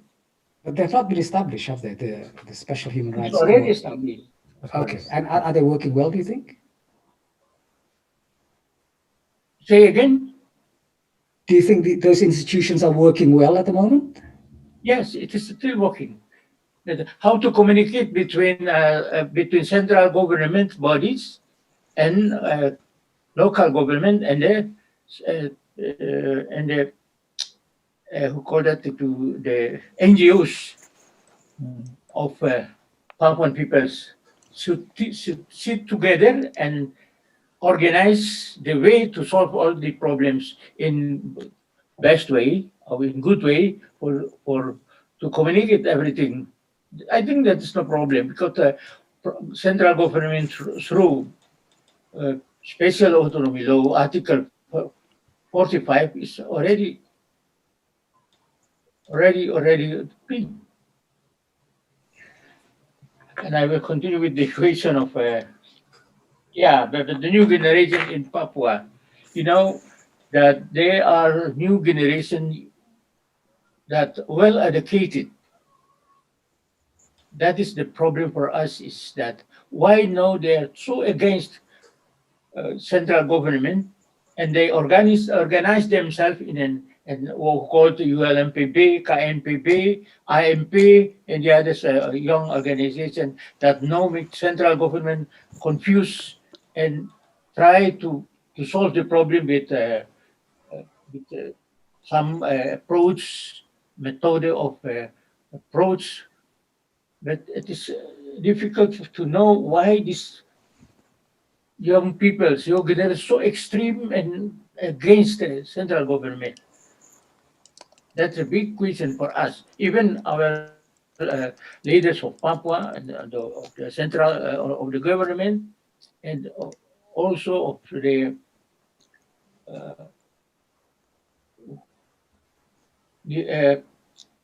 academy of the universities, think about how to solve this problem, how to educate these young people, to this young generation. That is our big question for to solve this problem. And about what you mentioned about the generasi, from the highland, that is a good way of our governor Nembe to give opportunity for the well-educated and good leaders from highland because they are close to their people. They have the same culture, same attitude, and they know the way how to solve the problem around them, surrounding the area and the peoples. That's a good approach. And we agree with that.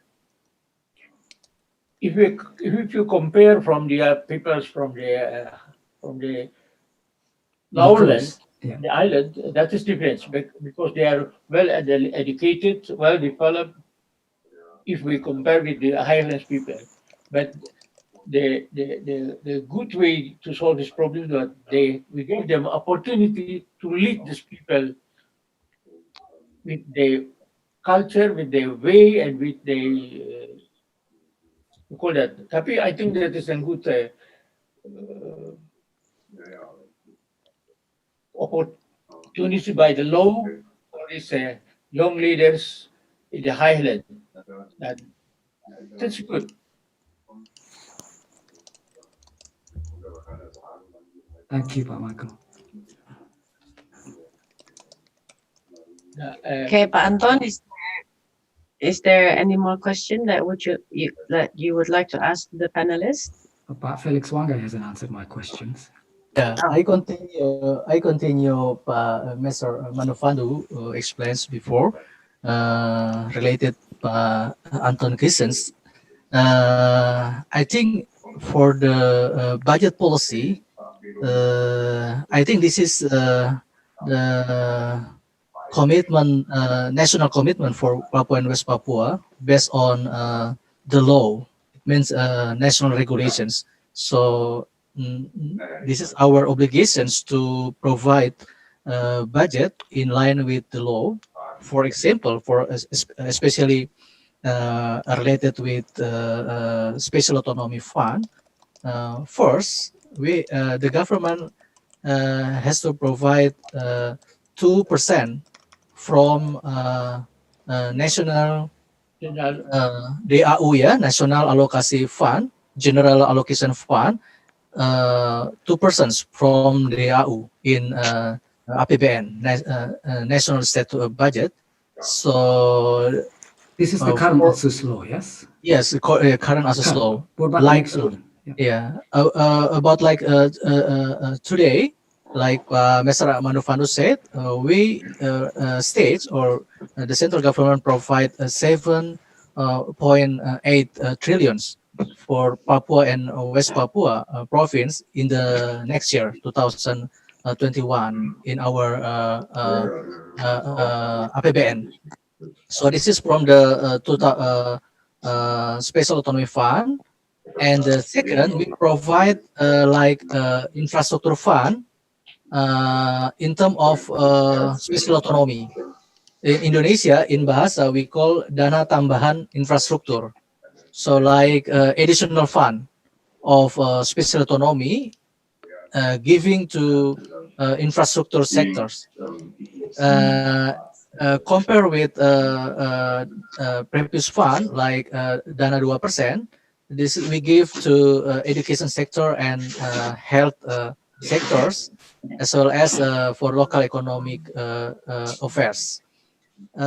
This is our commitment, so we continue to our fiscal budget in the next year. And how about the in the next for special autonomy framework? Now I just tell that today central governments still discussing about the new framework of special autonomy. So I really want to share. I think this is one point about financial investments management framework.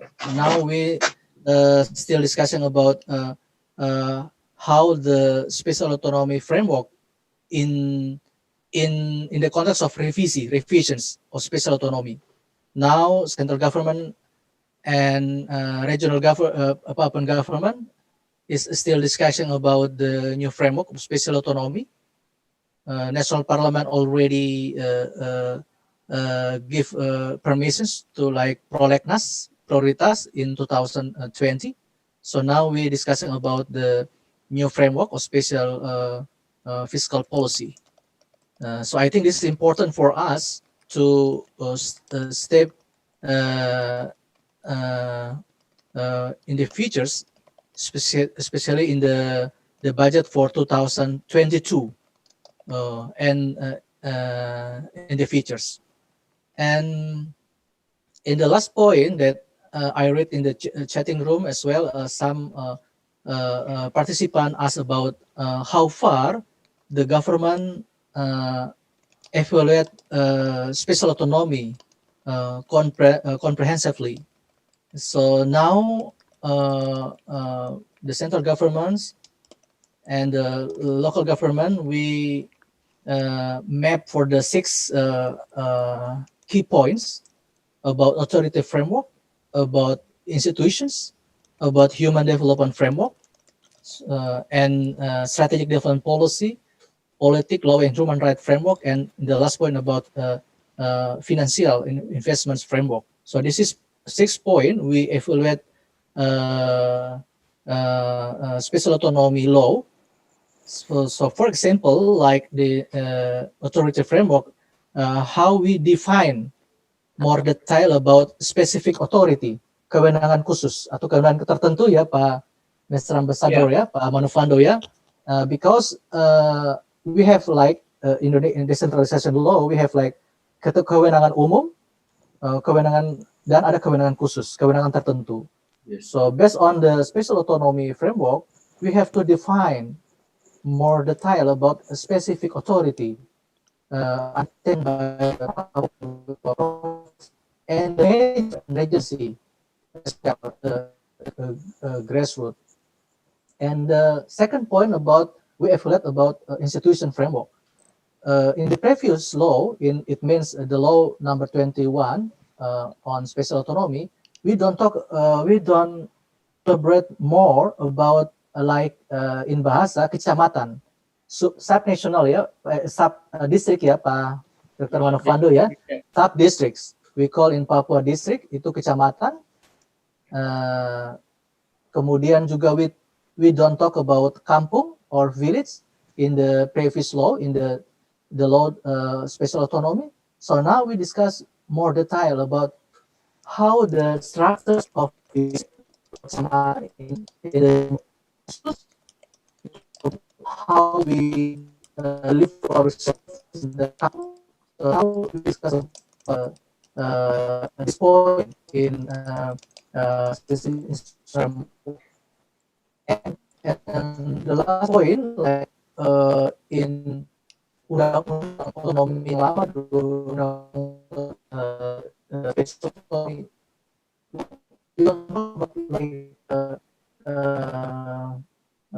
special use plan, but now we try to endorse like the concept of SDGs 2020 30 agenda 2030 about green climate change. So this is what it means the new approach we try to endorse in the new special autonomy framework. And the last point about financial investments management framework, we try to put the new point like the green climate fund. How about the private public people framework PPP, and we try to plan for the land as the share of investments, tanah sebagai saham. So this is we try for the some key points in 6 framework in the new framework.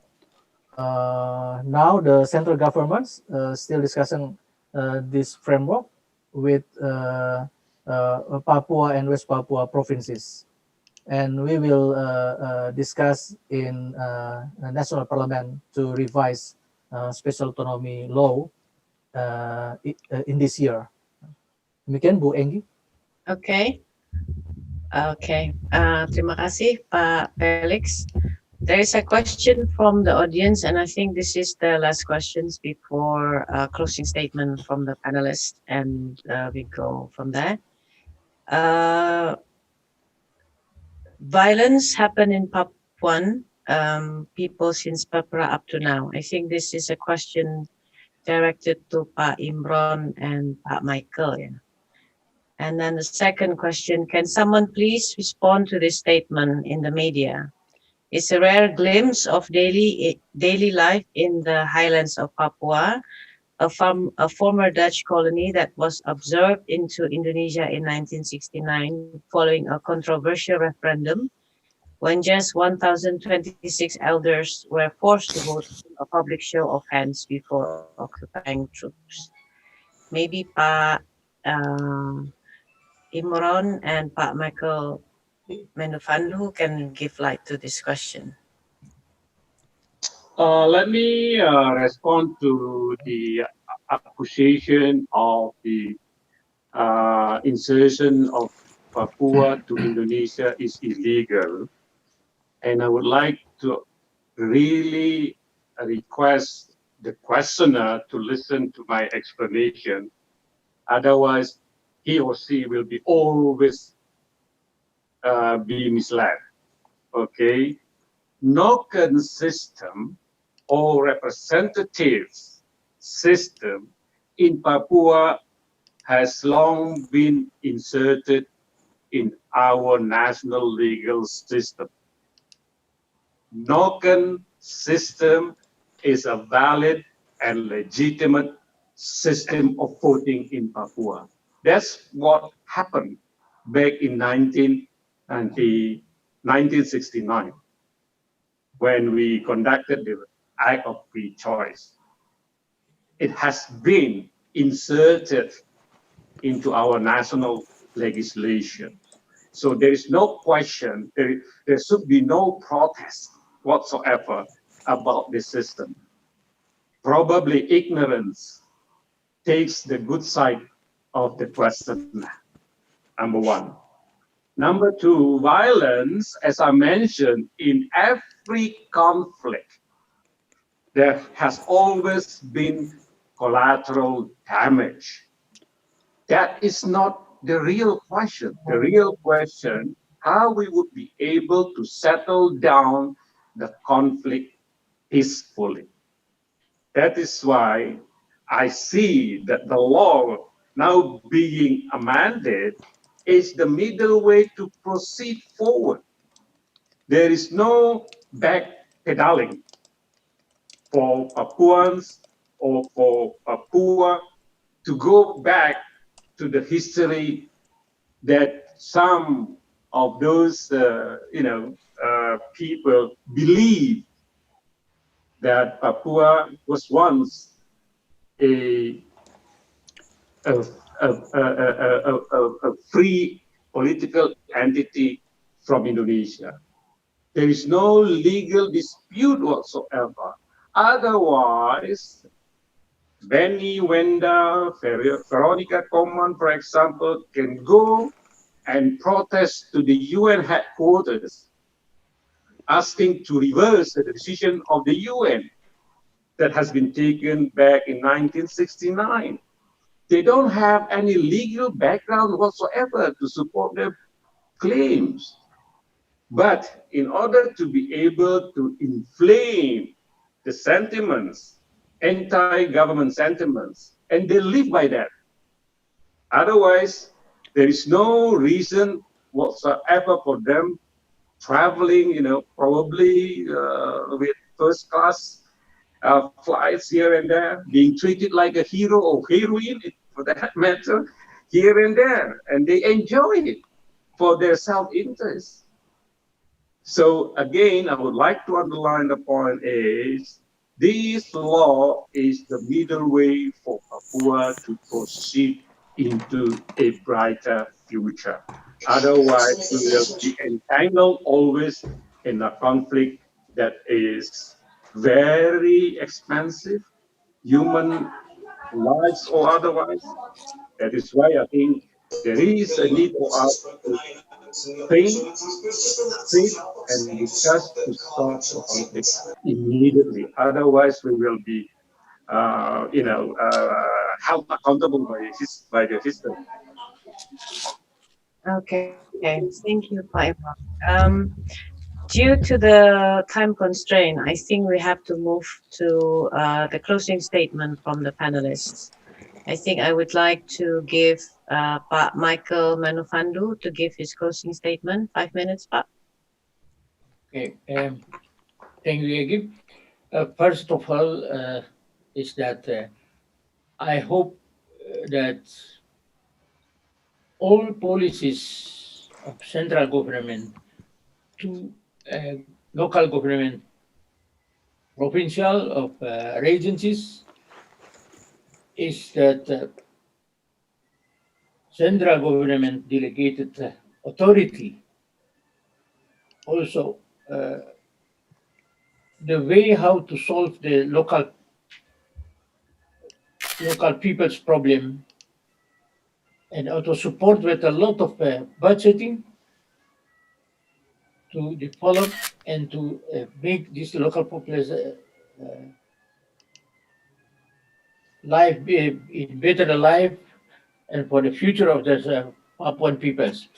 It means that the policies and also programs is already done by the central government. If we listen to what Felix already explanation to us, it is clear. The central government delegate authority to the local government. The people's, the local government or the local leadership is automatically that's in people's, Papuan peoples. And I think the best way to solve the problem with the Papuan way. For example, if Governor Nembe is one of the good leadership to develop the local peoples, even also to build the infrastructure surrounding whole island, whole Papua, even west or east. Now, it means that we hope that the peoples from Europe, they know that from the policies, central government is well quite to do everything for the Papuan through local government, through provincial government. And second is that the special law is a middle way to solve the problem of the Papuan and to give authority to the leaders of Papua to help the own peoples with their own way based on the Special Autonomy law.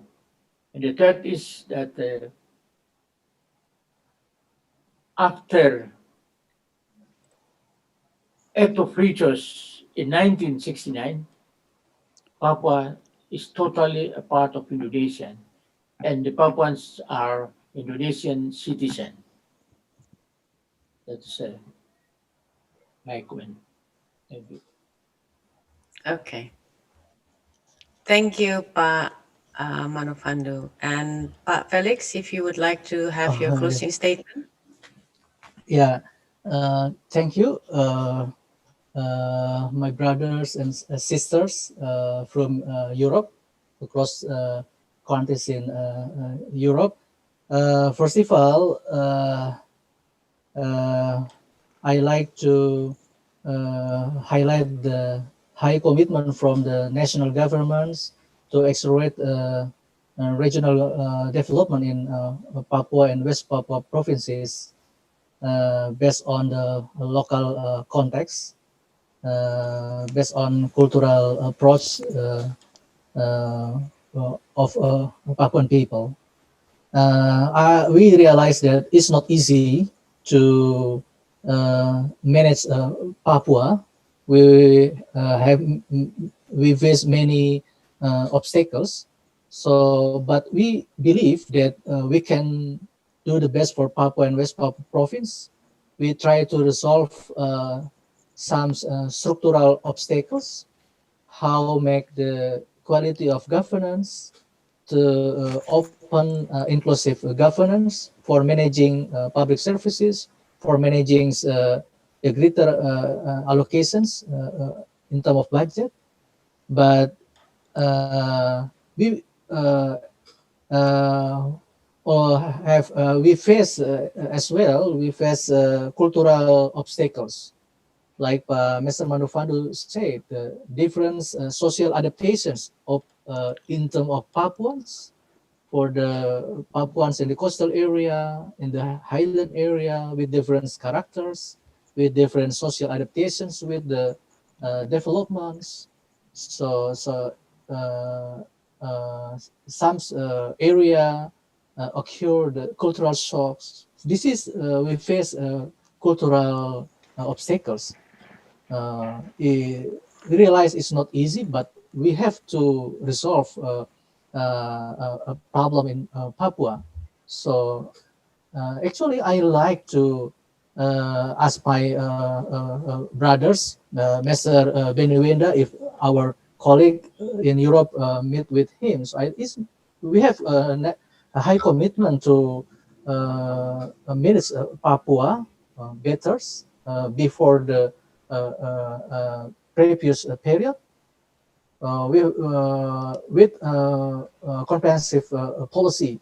And the last point, but our policy try to take mind and heart Papuan people, mind of to take to win mind and heart of Papuan people. Every single policy, our goal is how to take trust. The trust is the key point for us to take the trust for Papuan people to the stage of Indonesia. I think this is a key point, and I thank to Perhimpunan Eropa untuk Indonesia Maju for hosting interesting discussions today. Thank you, Bu Enggi Holt. Thank you, Pak Velix. And lastly, Pak Imron Cotan, if you please give your last closing statement. Thank you. Thank you. Since this is my closing statement, first of all, I would like again to express my sincere thanks to the organizing committee, as well as for you, Enggi, for your able leadership, in conducting our discussion. I think you have a very able leadership, so I appreciate that. Thank you, Pak. And then let me return back to what we have discussed for the last 1 hour or so. I think this seminar or webinar has managed to identify at least two salient points. Number one is the the geographical constraints of Papua, as well as the absence of affirmative policy perpetuates social jealousy as well as economic injustice in the region. I think all of us agree to that conclusions, and I hope whoever represents our embassy over there can file a report on that regard. So people, normally, if you are from outside, they listen to you more than to us inside of Indonesia. So I really count on the embassy's representatives to file a comprehensive report on our discussion. So, but let me also say with a stress that equally important is the misuse of Special Autonomy Fund as to deprive Papuans at the grassroots level from enjoying their basic needs as well as basic services. This in turn inflames the anti-government sentiments. It's just like a vicious circle. And again, I would like to use this opportunity that the circuit breaker is to put in place a stringent verification system as to prevent the local elites to misuse the fund and to use the fund for their self-interest purposes.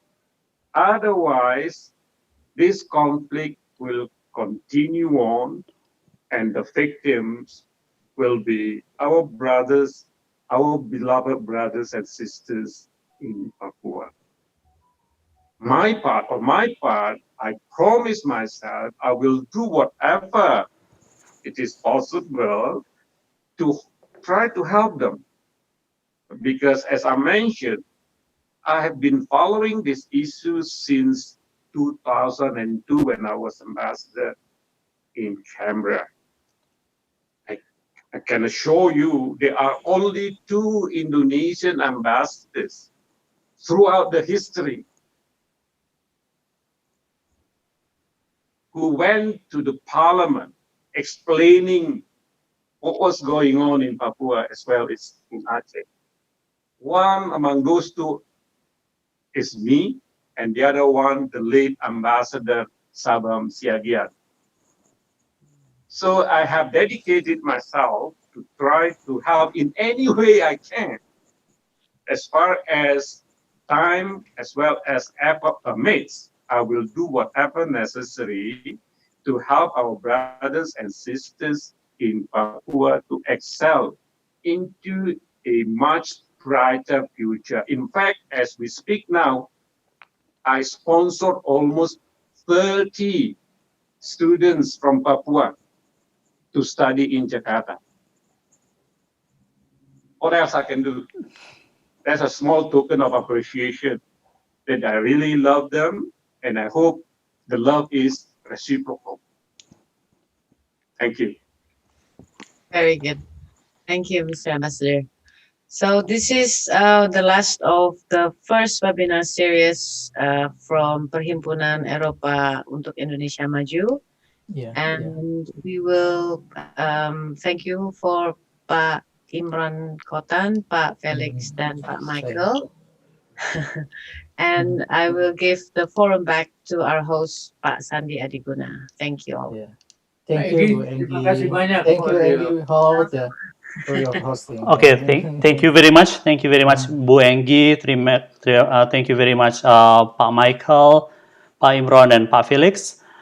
Thank you all for your presentations and all the explanations. And also, I would like to thank all the participants who has joined this event on this beautiful day today.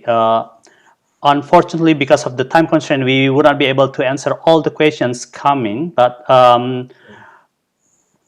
we would like to express also, we like to say that we have tried our best to given the to provide the space and time for the panelists to give their answers. But rest assured that this is not going to be the last talk about Papua. We are going to have probably the second and third talk about Papua, and hopefully all of you can join us later on our next events. Before we close our events, I would like to ask permissions, all of you to set the video on, so that we can take pictures. Can you now all switch on your videos and so that we can take pictures, all of you?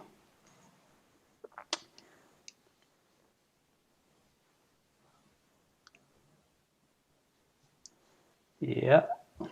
Okay. I'm going to take pictures now. 1, 2, 3. Okay. Thank you very much.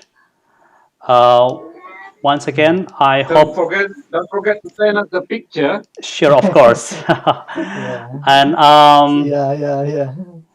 Yeah. I would like to. Have a nice day. Okay, Pak. Yes. Just a conclusion that we would like to also thank all the, not only the participants but also the viewers, that we hope that this event will bring some information, good information or balanced information to you all, and especially to the Papuan people as well. And we hope that the presence of the Special Autonomy law for Papua will become a strong formal legal foundation for the government to make corrections to past mistakes and weakness, so that Papuan people can enjoy better, more advanced and more prosperous life, and will be treated fairly and with dignity and in a safe and free from fear environment. Thank you very much for your attention, and thanks for attending. Now this event is now closed, and thank you once more. Thank you, everyone. Thank you. Thank you very much, everyone. Yeah. Thank you very much. Yeah, Thank Mas you, Sandi, everybody. Thank you. Ari Manik. Yeah. Yeah. Thank you, Yeah. Mas Velix. Yeah. Yeah. Thank you, So, Imron. Yeah. Bye, everyone. Take care. Thank you, Om Menufandu. Om Michael. Bye. Oke. Bye, Mas Andi. Ya, mohon maaf Audience. tidak bisa dijawab satu persatu pertanyaannya. Selamat malam semuanya. Iya, ya. Ya, sukses selalu semua di Eropa. Amin. Terima kasih Pak Velix. Amin. Iya. Amin.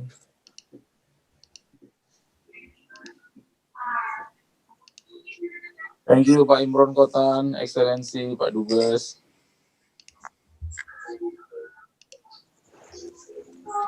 Asik. Terima kasih Bapak Michael Menufandu.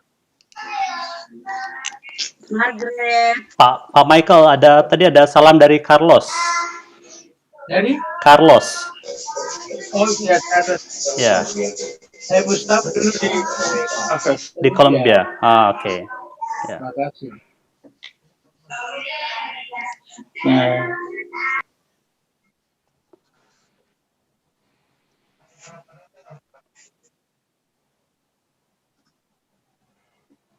Oke, mungkin Mbak Enggi sama Mas Ari bisa stay. Ya. Ya. Oke, kita stop recordingnya.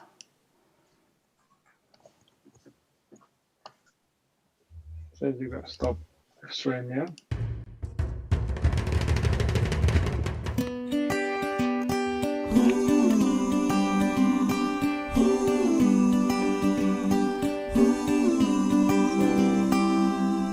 Aduh